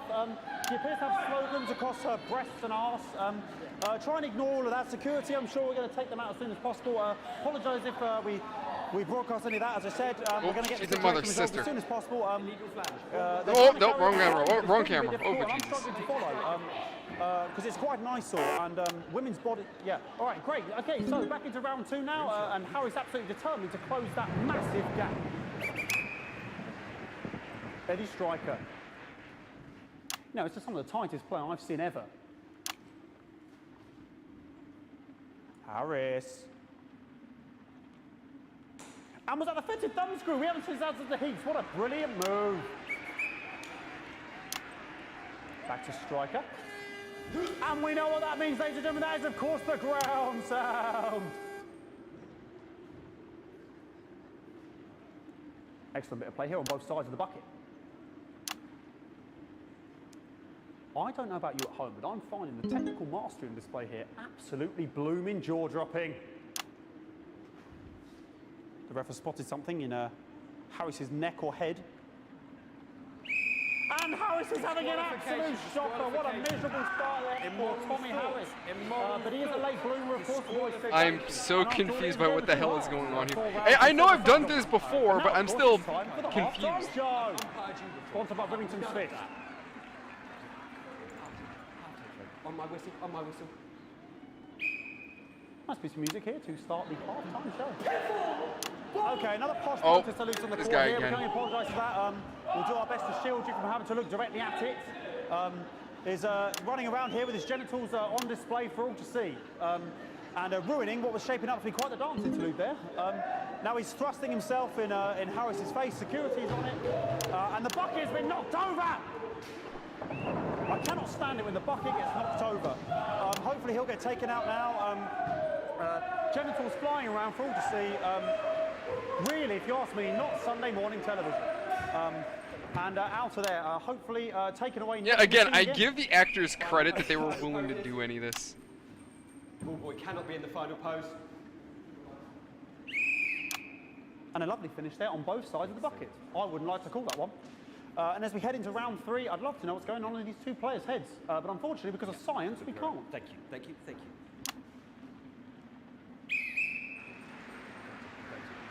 Not bad. So that ball boy's giving me the eye all day. I don't know what's going on there. Striker there, not a great start. She looks a bit flustered, I think, after all that swinging around. Back to Harris here. God, what I wouldn't give to be that ball. I'm all right, ladies. Tommy Harris. And it dribbled down his arm, which is actually a really good move, because, of course, if it dribbles down his arm and goes on the floor, it's not going in the bucket. Back to striker.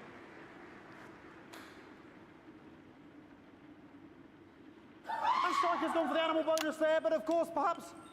And yes, Harris has counted with a tiny bell. That is wonderful play. Of course, we've seen that before. Look at her face. She is absolutely gutted. What a mud.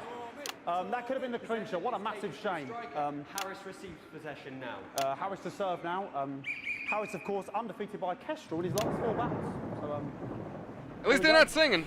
At least they're not singing. Tommy Harris. At least it's not cringe. I mean, it's... That's all right. Different kind of cringe. Not bad there. He threw it quite far away from him, which is quite a good idea. Very clever there. Perhaps a little contact, a caution from the referee, who's being, if you ask me, a little bit harsh. Ellie Striker. And she's let the nerves get to her. What the hell was that? You hate to see it, don't you? You cannot believe it. Oh, for God's sake. Oh, okay, it's news. Shit. This is a mess now. I don't know what I can be doing about this. I mean, sort of breasts and genitals full to see. I mean, there's only so much I can do. They're sort of everywhere, aren't they? All right, I'll try and carry on. The players are trying to carry on, but of course it's difficult because these protesters, hopefully we can get them taken off soon so we can carry on with the match. Okay, nonsense is going on here. Yes, yes. We want our money. Yes, very good. Take them away. Damn, Patrick's ready Bloody to wasters, kick some ass. Absolute wasters.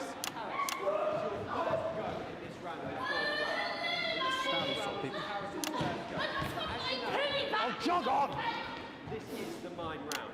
It's an absolute bloody... Okay, and now we're going to go into the final round. And of course, as it's a Tuesday, the final round is a mime round. Who could believe it? Nice imaginary shot there from Harris. It really could go anywhere at this point. Really high-level play here from two absolute juggernauts of the sport. Hold. The bucket getting moved back to its proper place. About time, if you ask me.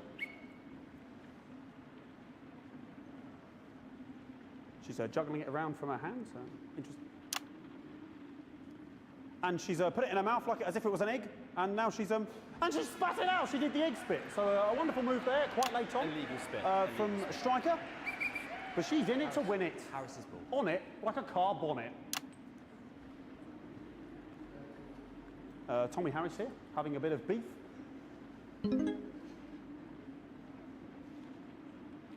And he's peeling it as if it were a banana, which is an interesting move. I'm not sure if he hasn't had his potassium or what's going on today with Harris. Okay. And he's trying to... And the banana was the ball! What a fantastic move there from Harris. Unfortunately, that is the end. What a pathetic... There we go, Jeremy, that is over. How can he look his 8-year-old son in the face tonight? What a lump. We just have to wait for the referee now to announce it to make sure it is all official. Contestants in, please.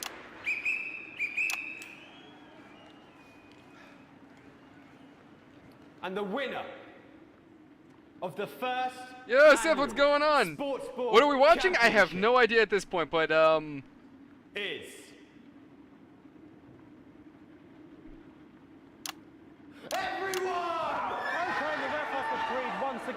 So to catch you up on what's going on, at least in terms of story, a new government's taken power. They've gone ahead and taken away the rich's wealth, right? And they're redistributing it to the average citizen, right? And thanks again for watching the Sports Board Championship. Now, what more is there to say? I'm Patrick Bannon. Looking a bunch of rich people run around naked to protest. And there's also a new group called Disrupt that's coming around that is being run by a dude named Alan James, or Alan Jones. Basically Alex, I didn't know you were a fan. basically Alex Yeah, Jones. I can wrench a doubler with the best of them, I'll have you know. I certainly wouldn't bet against you. When we come back. I'll be talking live with Prime Ministers Julia Salisbury and Peter Clement, who apparently have a big announcement you wouldn't want to miss. That's coming up after these messages. 1 minute back. Fucking microphone shocked me. What? Fucking microphone just shocked me. Where's that sound guy? Everything okay? Oh, the mics are just trying to kill us now, apparently. You'll be fine. You're unshockable. I'm immune to your cheap flattery. I'm wearing you down. But yeah, Seth, essentially the game plan is we run the media and we can control what people think, basically, through showing what we want. Dangerous. Now, I know you're tough and you can take the odd shock for the sake of a perfect news broadcast, but too many in quick succession can stop the old ticker. I'm sure you'll make the right decisions. Boozman out. We seem to have sprung a leak. Well, several, actually. You're going to need a whole new lining up there. Triple C. We'll look into it, Minister. It's so good to see you again. Miss Wolf, your star seems to be in the ascendant. It's a great time to be alive. Too bloody right, Peter Clement. Megan Wolf. My, but that's a firm handshake you've got there. She's tougher than she looks. Am I here? Here, with Mr. Clement on your left. Right you are, pet. Is your sea damp? 10 seconds, everybody. No, mine's fine. Have you had a little accident? Cheeky cow. 5, 4, 3. These two people are the guys that got elected. I am delighted to be joined by Prime Ministers Julia Salisbury and Peter Clement. Welcome to the National Nightly News, Prime Ministers. Oh, please, it's just Julia and Peter. We don't believe much in time. God, fucking very advanced. We're delighted to be here. Well, firstly, I should ask how you feel about the graffiti that's been springing up across the capital. Should we be worried? Oh, no, you definitely shouldn't be worried. Well, not unless you've got a fatal paint allergy anyway. But yes, it does seem that there are still some people we haven't been able Basically, to is that the help. way to describe these two? Imagine if Biden and Trump both got elected. One was the vice president, one's the president. That's the best way I could describe them. And you know, Megan, as my old mum used to say, there are some pissants who just don't know how to be happy. We're working hard to reach these people, find out what they're angry about and how we can help. The door to my government is always open. So much truth. Son of a bitch. But we didn't come here to talk about what may yet turn out to be some alternative arts project. Which we no doubt will have funded. When we want to talk to the nation about something far more exciting. Yes, your office briefed us that you have an announcement to make, but they were being surprisingly secretive about it. Let me ask you a question, Megan. Oh, okay, it's not usually how it works, but... What Ah, mother! It's always the shots I want! scares you? It's death, Pet. She's talking about death. We're all afraid of our deaths. It's part of being human. Sorry, are you saying that Advance have cured death? That'll be a vote winner. Yep, that was definitely a drop there. But while we may not have cured death, we hope we found a way to make it much less scary. And much less painful and much less expensive. Look, which is me close-up camera Oh, there. sorry, it's camera 4 right there. When I was 13, my mum came and got me from school. He was to go to the hospital. My granddad, he'd collapsed that morning, so we'd all to say our goodbyes. And I went in to see him. He were all frail and pale. And I was scared because I'd only seen him the week before, and he'd been fit as fiddle. And he said Seth, to is the me, game good or should it be louder? He said, it's the right time.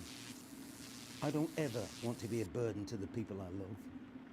Was that the last Thank you, time sir. you saw him? Nope, 3 days later he were back home. He lived with us for 9 miserable years after that.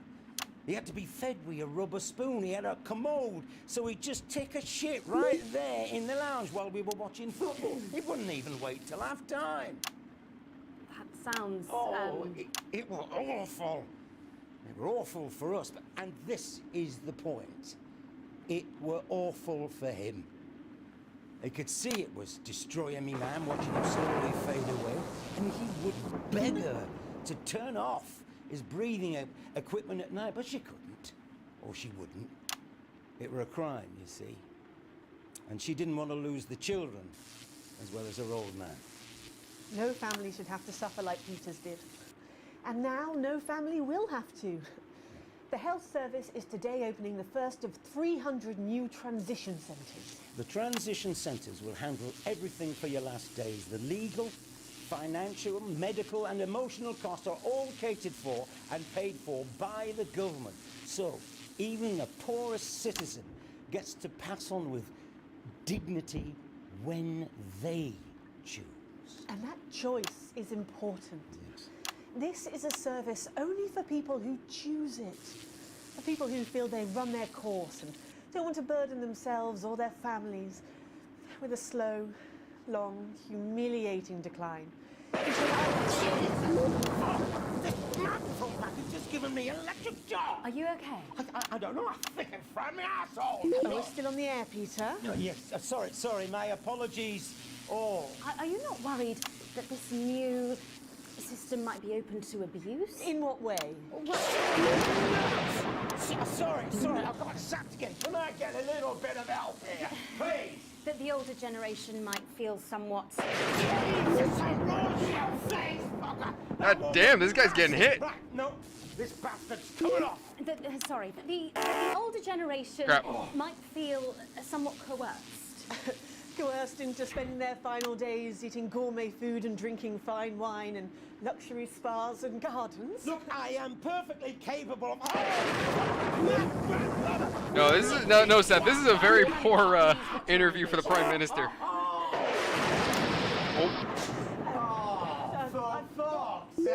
Go get yourself sorted out.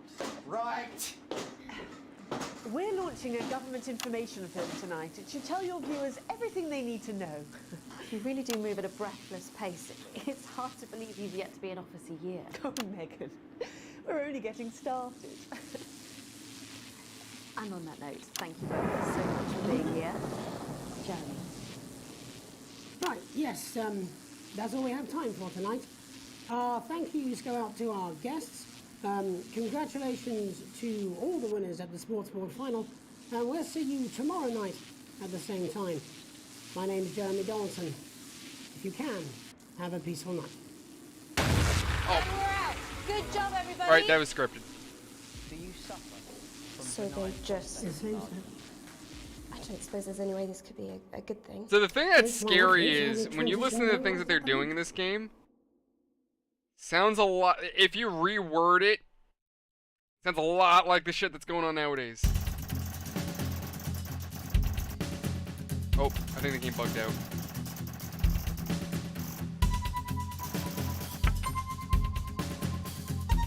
Oh, okay, so people like Disrupt. Nobody in the world particularly cares about the government. And Channel 1 still likes us, so that's good.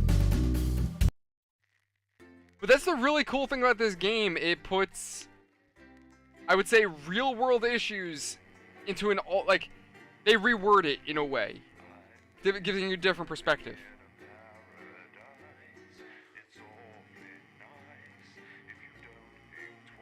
So to be clear, those transition centers they're talking about, essentially, if you have an elderly family member who is on their way out, you can basically choose to gank them early. Oh, thank God you're alive. It's Jenny, the floor manager. Are you okay?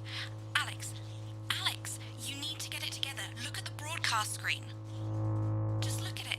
That's all we've been putting out since you went down. You have to fix it, now. Look left, Alex, out the window. See? They're all over it, little bastards. You're going to need a full charge to clear that many off. Hold down the big button until it's fully charged. Then release it to zap the little fuckers. Excellent, Alex. We're broadcasting again. They must have built up while you were napping. Usually it only takes a tap on the button to clear one. Look, there's a lone one climbing now. Zap it off before it starts to mess up the signal again. Great. That seems to be the last of them. For now. Right. We're about a minute out. Get the adverts loaded up. That was a bunch of evil teddy bears. And Alex, keep your ears open. You'll hear them climbing up the tower. Don't let them build up. We'll be going live to the National Nightly News. But before that, let's take a look. Oh shit, I gotta pick these. This has no credibility, Jenny. On Channel 1 at 7 o'clock. No professionalism. What's wrong with this picture? It's not a mess. Everything is where it should be. It's ramshackle and characterful, and I'd expect you to know the difference. That's followed at 8 p.m. by a Of course Megan's place looked lovely, but I can't see it, can I? Thanks, Jenny. How's lock-in with the boyfriend going? Decided to take his chances on the wild streets, eh? Rather than endure another romantic comedy. Electric Fever Dream, starring Lawrence Blunderclatch as Helen. Jeremy, Jenny says your hair looks stupid. Yes, I can hear her. She says she's not talking to you. Yes, I know, I can hear her. Shall I count us in? Make it so. Okay, 10 seconds. Break a leg, everyone. Preferably a furry one. It's the National Weather Report. 5, 4, 3. It's time to join Jeremy Donaldson. Good evening, I'm Jeremy Donaldson. And I'm Megan Wolfe. Our main stories tonight. Snugglefox? It's been almost 5 weeks since all the Mrs. Snugglehugs toys woke up simultaneously in factories worldwide and began searching for their husbands. The Mr. Snugglehugs were so short-sightedly destroyed. And now, as this photograph suggests, they may be changing tactics. Built to surprisingly traditional gender stereotypes, the Mrs. Snugglehugs have been arming themselves with a variety of household implements. All the more reason to make See, sure that's what it that was, Seth. Cat Lab is These taped little up weird good and Karen-looking demon This toys. frightening new development means that even those previously thought to be relatively safe, like the young and fit, must take care to watch their backs and keep their ears open for the soft steps of sinister feet. Going stir crazy, with no signs of Mrs. Snugglehugs' batteries running out, and the government lockdown now in its 31st day, domestic relationships across the country are taking some unexpected turns. Dramatic reports are beginning to emerge of uncharacteristically bold behaviour in homes across the country. And we're not talking about the model planes that occupy so much time in the Donaldson household. With dating options limited, many house sharers, in particular students, are finding solace in co-tenants they'd previously rejected as unfuckable, indulging in an activity that has become known as snuggle hugging. Old dogs need tricks. Bad boy celibacy Johnny Handsleeves announced today that he just can't wait until this lockdown's over so he can start his new career. It is, of course, up to each of us to choose how we spend this brief spell of collective unconsciousness. But if this photograph, sent by the man himself, is anything to go by, Johnny seems Yeah, to be Seth, we making can some essentially pick and choose. Like, so for this decisions with image, regard to his I can either time make him frame. look like someone who's actually Making doing his something with his announcement time, or by make him look Johnny like shouting at an his alcoholic. neighbours from the steps of his capital accommodation. Made him look like an alcoholic. Johnny was heard to repeatedly yell, "I'm gonna open a fucking florist," before failing to get back inside his house and slipping it off over a low hedge. I'll take a dozen roses, Johnny. The shape of things to come? In their own version of a lockdown for more than 45 years now, the descendants of Doctors David Wong and Ingrid Svorsborgen-Horgensvoord and their unfortunate team today managed to get a personal statement to the surface using flagellized imaging equipment. Many of the Svorsborgen-Horgens brood, as they've come to be known, have certainly captured the public imagination, with a recent vote naming Helvetica Svorsborgen-Wongensvoord the most likely to survive a massive electric shock. Helvetica Svorsborgen-Wongensvoord here with a little update from Dante's Taint. This year's going to be our biggest ever harvest and autumn's just 2 weeks away. Or at least that's what we think. There's no real day or night down here and all the clocks broke a long time ago. But if our calculations are right... Oh, absolutely, Seth. And honestly, there it is. like, kudos to the actors that they're able to say it so well. January, or, as you call it, Piss Mouth Day. Or possibly Boxing Day if we're a bit out. So, happy Piss Mouth. I hope you get all the presents you asked for left under the Piss Mouth tree. I'm hoping to complete my collection of rocks. See you in September. Helvetica out. It's hard to believe they've been down there so long now. But everyone knows time moves differently underwater, Jeremy. That's why baths take so long. That's right. And as anyone will tell you, the deeper the bath, the quicker the relativistic forces of temporal causality will have a measurable effect upon the fixed dimensional parameters of your environment. What the hell are you talking about? Yes, I've said that many times.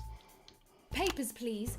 With the lockdown becoming ever more rigorously enforced, having a passport is becoming increasingly important, Alex. The government caused controversy today by announcing a fresh charge of passport fraud with an imaginative form of punishment for those found guilty of this brand new but incredibly serious crime. The international community have been critical of Advance's decision to begin branding those found to be abetting passport fraudsters. Seth, I'm very interested. I'm very interested. I'm probably gonna buy it. Probably gonna play it for the channel. But I gotta see more. But yeah, I enjoyed the first one, so I'll definitely be down to play the second one. With the Snuggle struggle proving a test to governments around the world, Advance HQ released a curious statement this afternoon.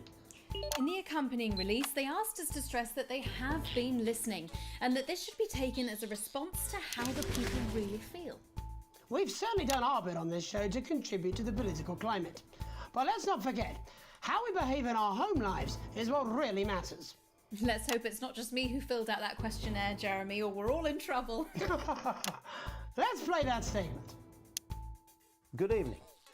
One of the many new jobs I have in this current crisis is to liaise on a daily basis. Oh yeah, the friggin' DLC. Well, that's the great thing about Humble Bundle, dude.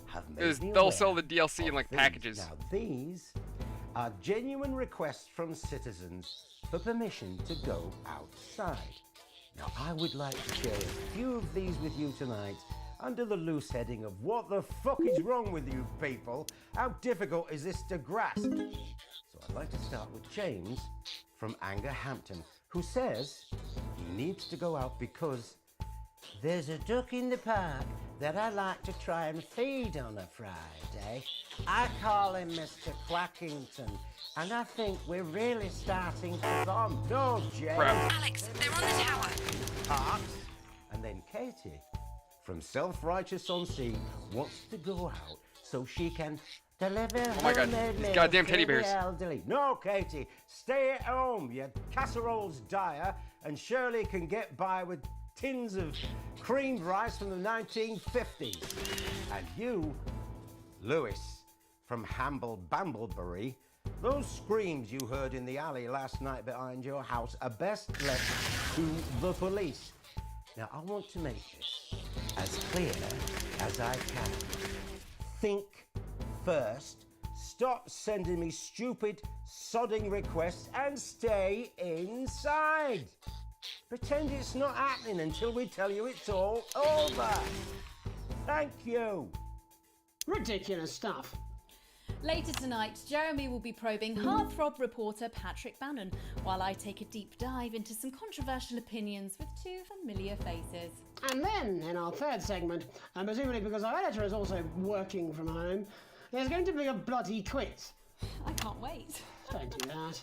And in a moment, Jeremy Grumpelson and I will be asking controversial CEO Sophia Remington where it all went wrong. And psychic scientist Dr. Delia Lywell will be joining us, presumably to provide a bit of false hope. Maybe she'll tell you how you're going to die, Jeremy. Too late. I'm certain it happened months ago. That's all coming up on tonight's National Nightly News.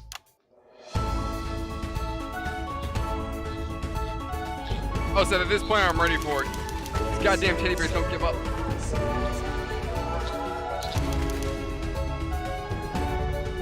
But yeah, I love that one line from the Prime Minister where he's like, yeah, just pretend it's not happening until we tell you it's over. Just listen to us, because, you know,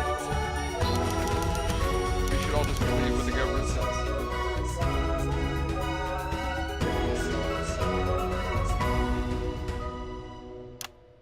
First tonight, how do we get here? Where are we going? And most importantly, who's to blame? Joining us from her villa on the island of San Palmerino is CEO and socialite Sophia Remington. Thank you for having me, Megan. I am loving your hairdo, babe. And from her crystal healing laboratory in what I assume is a garage in Lower Uppington, Doctor, it says here, Delia Lywell. Thank you for inviting us on your show. Us? Don't. Miss Remington, your toys are rampaging across the developed world, your company is worth less than my annual salary, and your country's president recently called you a national disgrace. Have you taken your eye off the ball? Oh, honey, you're so cute when you're angry. The thing with you folks over there is you have an island mentality. You can't see the bigger picture. So, what is the bigger picture? The bigger picture is lithium batteries. Our toys have been running for upwards of 71 days now with no signs of them slowing down whatsoever. Imagine what that means for the future. It means we don't know when the hell this lockdown's going to end, doesn't it? You don't seriously believe Remington's fist can survive this? Lithium batteries are gonna change everything, tiny ogre. They're gonna power up God damn it. transport systems, make technology portable. Hell, they might even take us into space. But how can you make them with everyone at home? Oh, don't you worry about that. Thanks to the work of thousands of tiny hands, they're already pouring off the production line. Times are good for Remington's fist.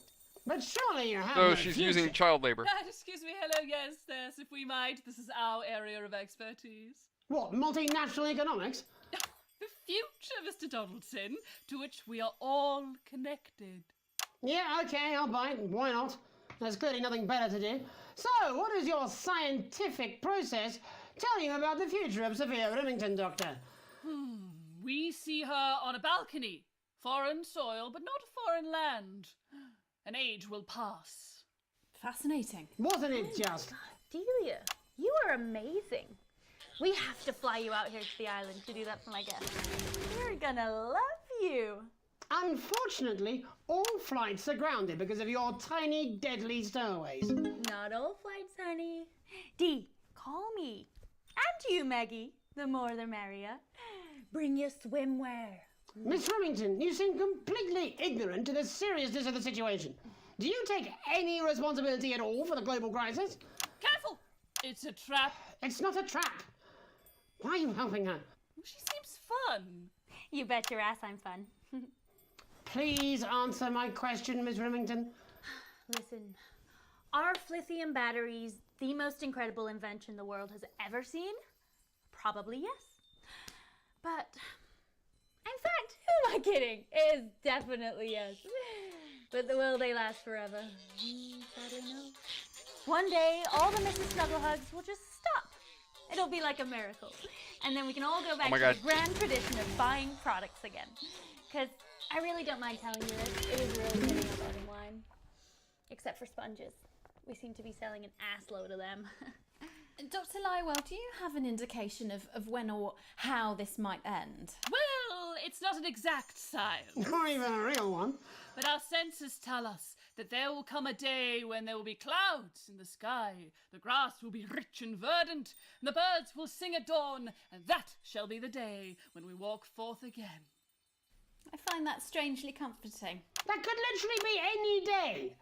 Well, let's hope it's soon. Clouds, grass, and birds. That's literally every day. Let's hope it's not too soon. I'm kind of hoping we can make it to the 100 days. It sounds good on a commercial. Besides, if it lifts now, the children will have to go back to working normal hours. Well, let us ask the eminent professors for 100 then. No, let's not, eh? I'll drink to that. Stay strong and party on. Sophia Remington, Dr. Delia Lywell, thank you for joining us. Oh, she's a character. When we come back, Both of them, we'll actually. be reaching out around the country to see what's really happening out there. Don't go away. We'll be back after these sandwiches. Well, she's a Hindenburg-sized fuck-up. I mean, she's fun at a social level. I wouldn't want to be on her board. Christ, no. She's going to drive that company into the fucking ground.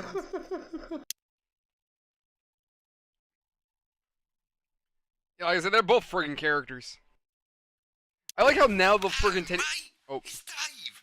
You're not going to believe this, but I've decided to come home. Listen, I'll call you back at the next break and we can talk about how I get me job back. Cheers, Alex. See you, mate.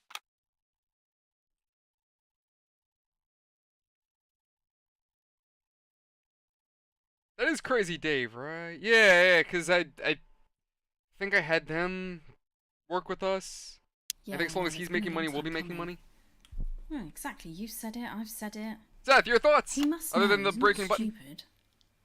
I just don't want it getting back to Friggin' him, little okay, demon. from us. Hey, no, Jenny. You're not backing Oh out my on me God, now. I still hear them. We're in this together. Be gone, you Team up.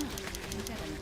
devil. I've made the cake. You're on the balloons. Oh my God, you're calling out Satan's asshole. No idea how old he is. 40? 17? Yeah, ready. Okay, coming back.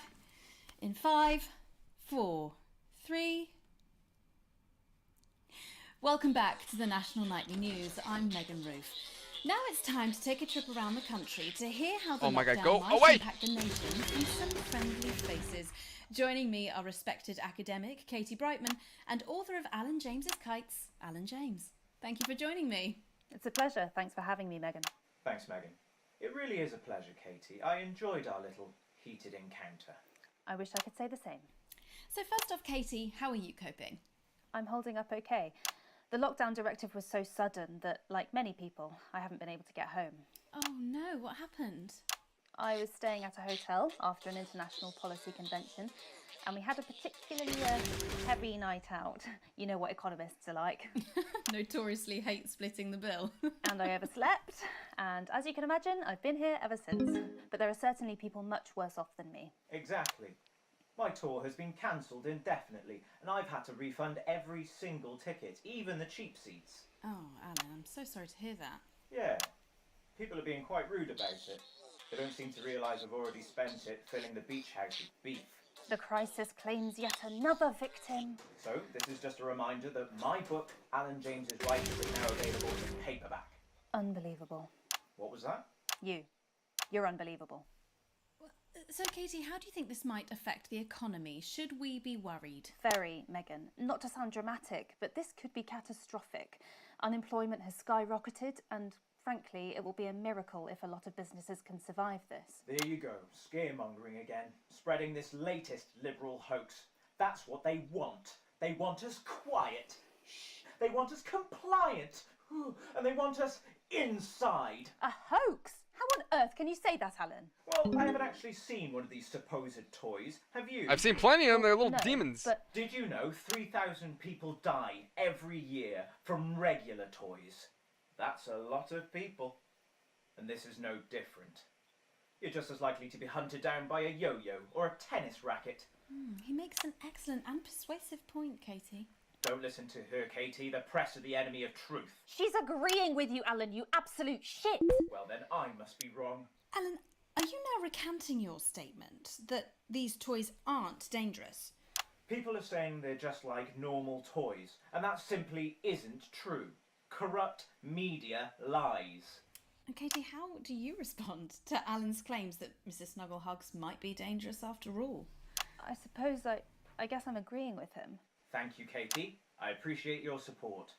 A lot of folks are saying this Mrs. Snugglehug situation will all blow over, but it won't.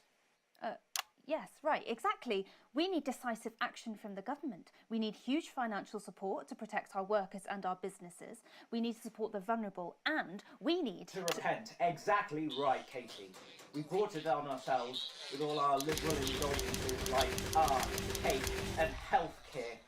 Oh, still there. We need to act now and begin sacrificing our firstborn, or to push a beloved family pet. Absolutely, Alan. If we can all successfully come together as a community and perform the ritual, hopefully we will appease the great ancient. Okay, then. Katie, could it be any worse? Luckily, over the past few years under Advance, they've invested heavily into health, so the system can actually bear the strain. Is it lucky that the Llama Lords have unleashed a horde of man-made monsters on its own people to conceal the enemy within? Will you just stop for 5 fucking seconds? The Global Alliance of Fish People are amassing an army amassing an army to kidnap our children.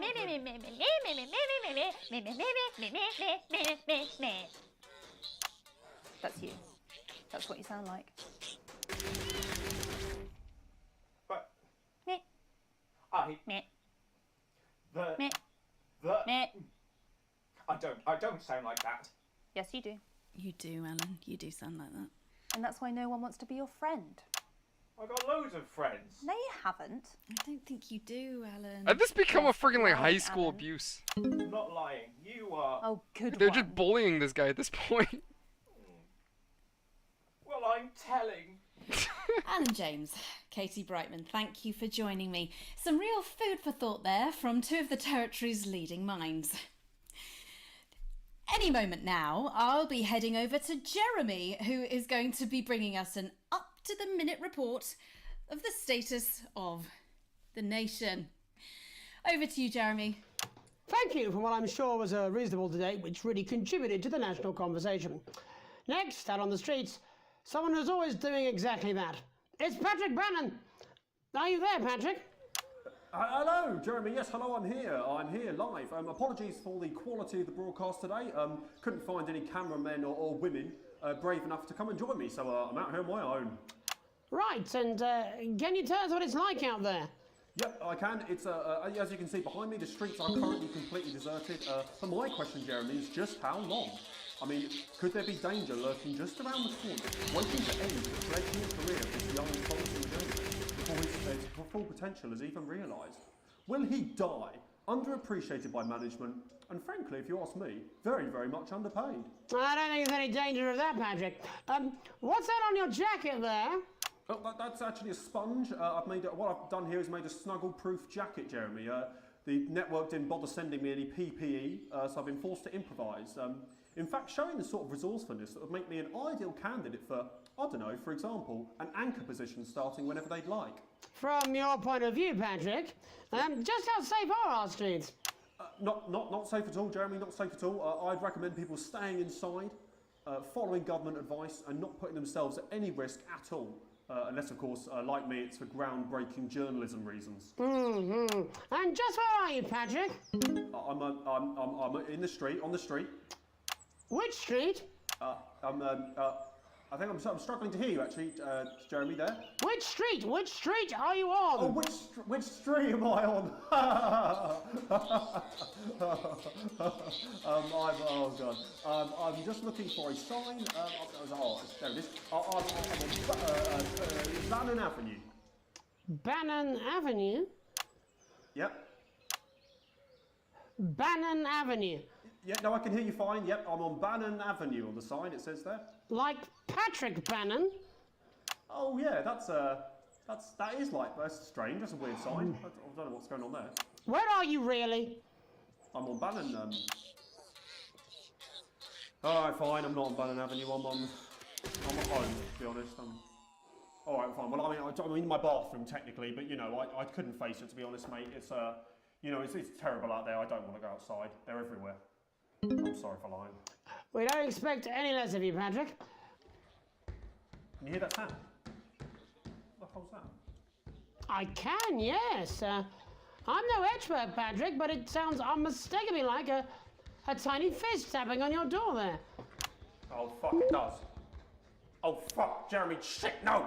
Oh, bollocks, right. Perhaps there's a small queue of tiny fists, each wielding a different gendered household implement, ready to bash in the heads of lying little roving reporters. But you're lying, aren't you? Oh, shit, fucking, listen to me, you bastards! If you're out there, just to piss off, you little fucking snuggle fucks! I'm too damn. to die! Oh, what the fucking hell? Okay, it's fine. It's fine. Oh, God. Don't worry, Patrick. I'd say you've got a few seconds. Absolutely, Crusader. I agree.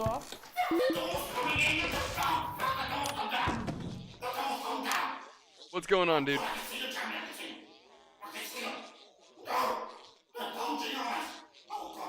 What do you see, Patrick?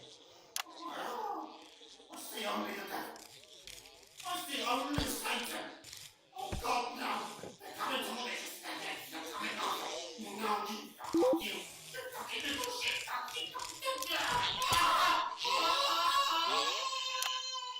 Thank you, Patrick, for that report, showing the nation, and more importantly, management. The man got killed by a teddy bear.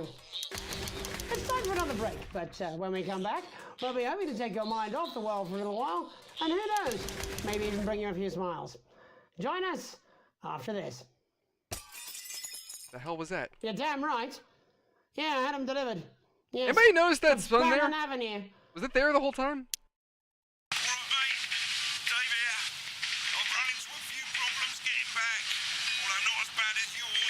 Oh, that's good, Crusader. Glad to hear that you're doing good. Having a good night.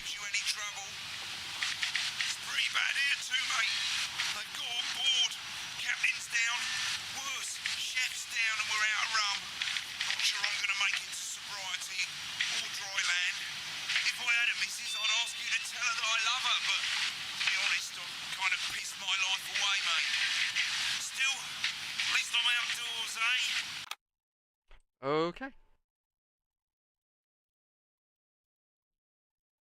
Yeah, Crusader, just to get you up to speed, we were doing a broadcast during a thunder shower. Our equipment started sparking, and we ended up getting knocked out by the thunder. Or the electricity, because we touched things and it No, blew you're up. being a child. And now we're running a broadcast here. I'm not. I'm not. Advanced is a government that took over. No, They no, started no. by 5, 4, taking 3. the rich's wealth away Welcome back to the National and Night redistributing News. to Well, everyone else. Welcome back anyway.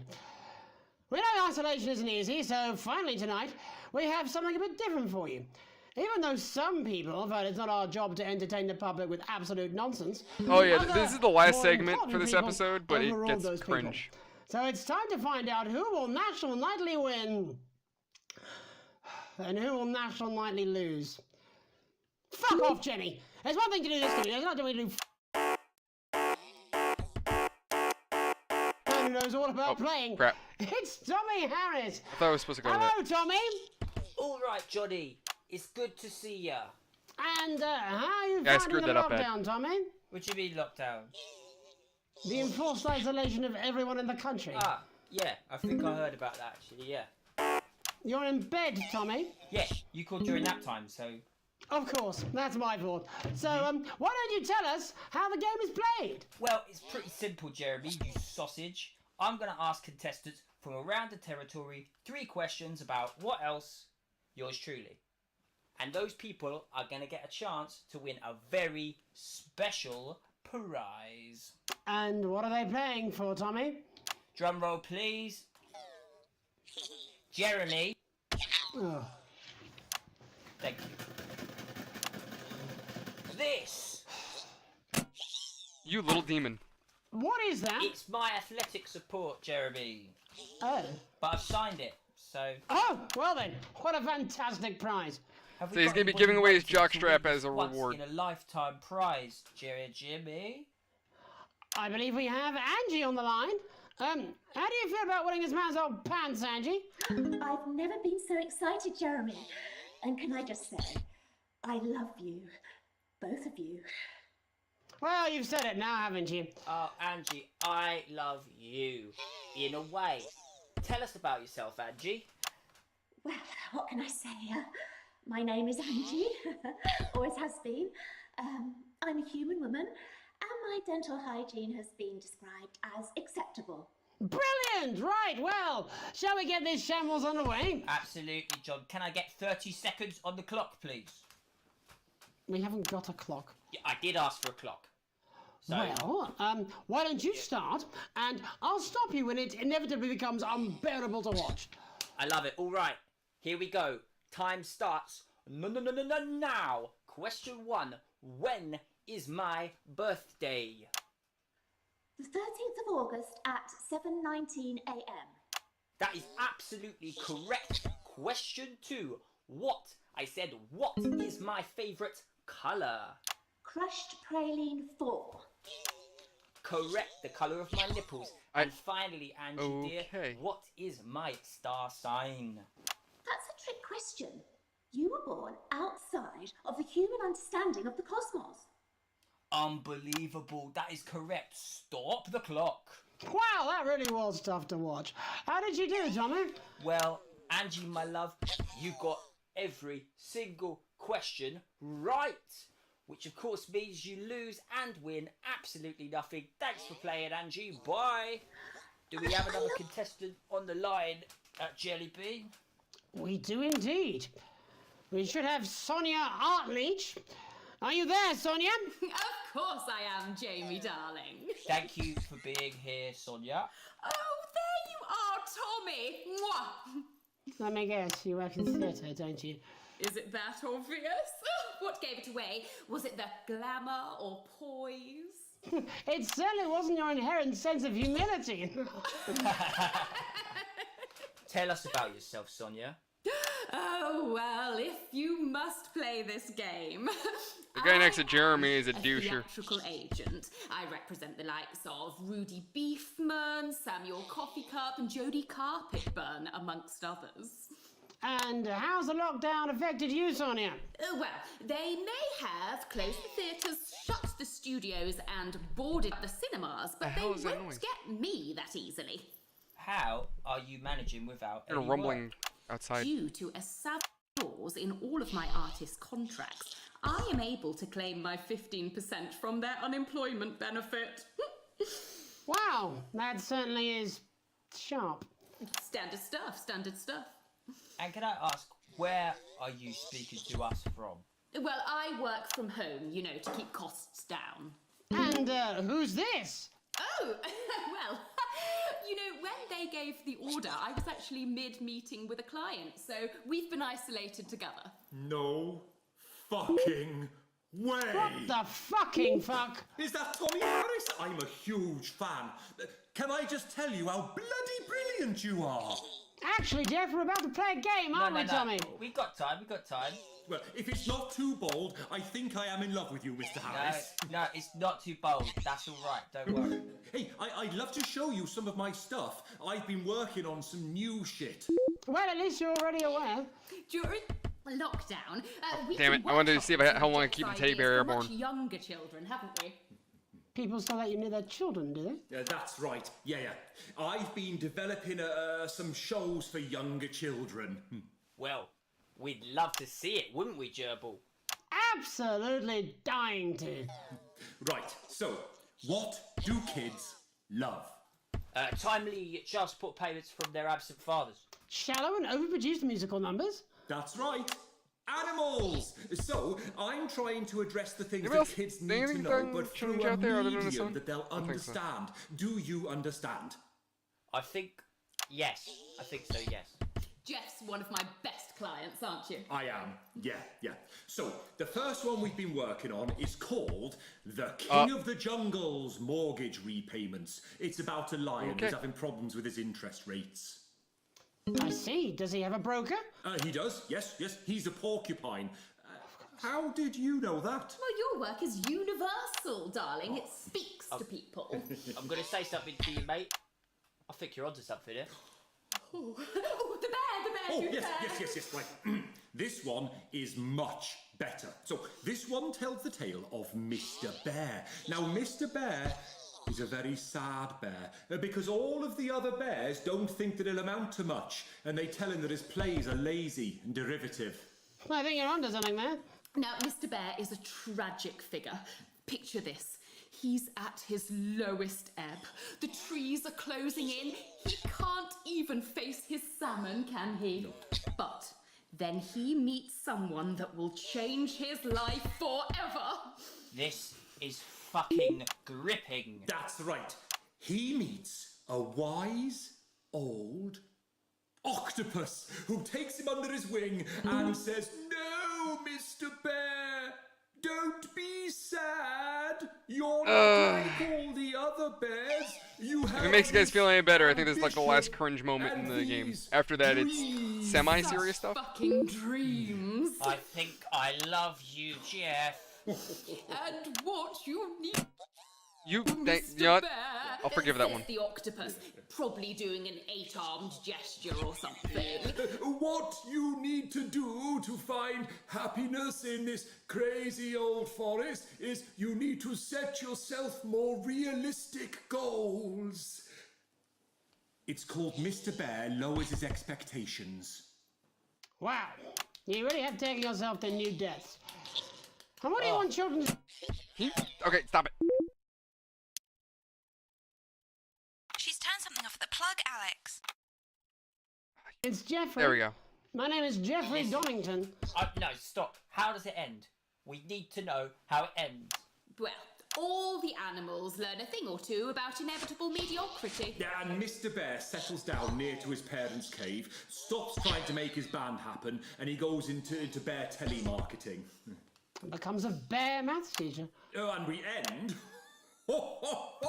We end on a big musical number. Oh, there's dancing. Yeah, you just see Jeremy's like, son of a bitch. So it's catchy but not too challenging. Well, if you like, I could go and get my boombox. Yeah, I might be able to... Hang on, can we get Angie back? Why not? The more the merrier, as they say at orgies. Okay. Right, I'll just fill then, shall I? Coming up in a moment, it's the world premiere that nobody saw coming. Lights! Or wanted. At all. I can only apologise in advance for what we're all about to... endure. How do you turn the fucking thing on, though? Well, there's all sorts of creatures. Down on Dangly. There's actually plenty of this that I don't remember. Like wise old Like, some of this Mr. didn't happen the last playthrough, so it's interesting. Playing a second playthrough Mr. changed Pig things. and Mr. Cow, they're always in good moods. But that's 'cause they don't know they'll soon be sliced up into food. Mr. Bear, what's that over there? That's new. She wasn't dressed like that last time. To turn into despair. Mr. Bear, what's that over there? That's where your dreams go to die. Mr. Raccoon wants to go to the moon. He'll end up as a bus driver soon. Don't see any little demons Mr. running around. Porcupine thinks he'll read the news at 9. He'll end up as a janitor who stinks of turpentine. Mr. Ape got sent down for rape. Didn't work out, he was innocent. What till the he hell is was this idiot 88. doing? Mr. Bird flew south, superstardom on his path. Ended up on the end of a belt with an orange in his mouth. There's, if I remember, if memory serves me, no, wait, never mind. I'm an idiot. There's more cringe moments in this game, I think. Mr. Bear, I think there's 2 more. intensive care, that's why the big bastard died.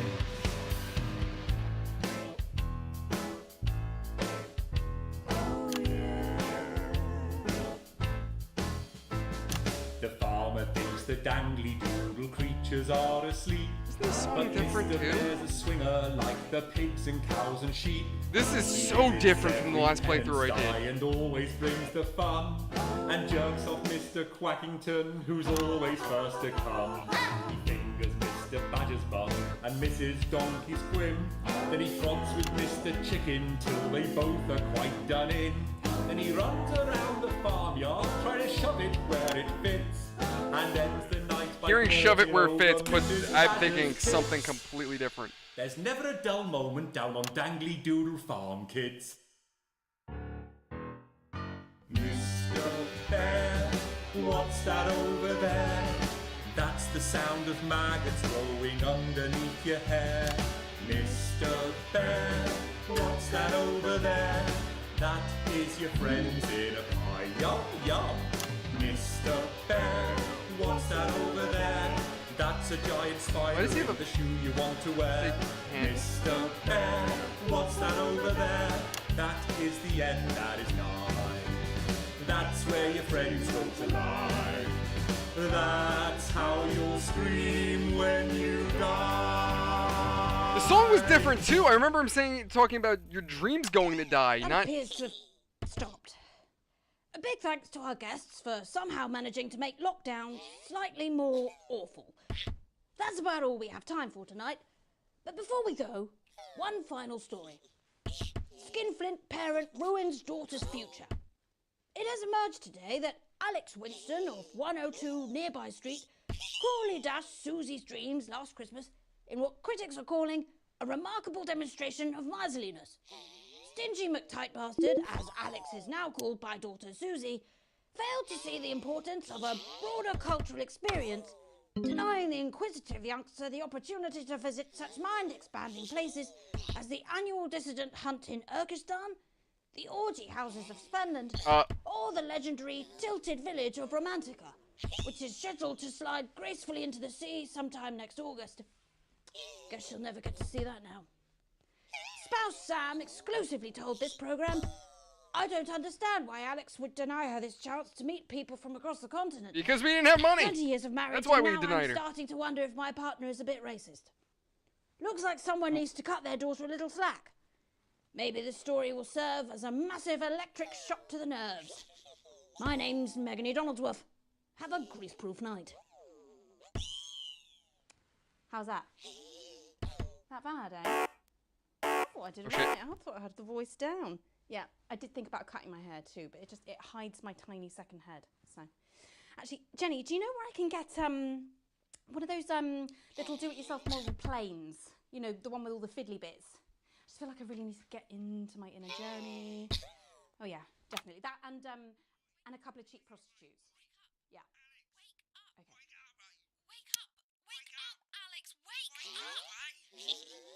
Oh, yeah, okay. Wake up, Alex! Alex! Wake up! Wake up!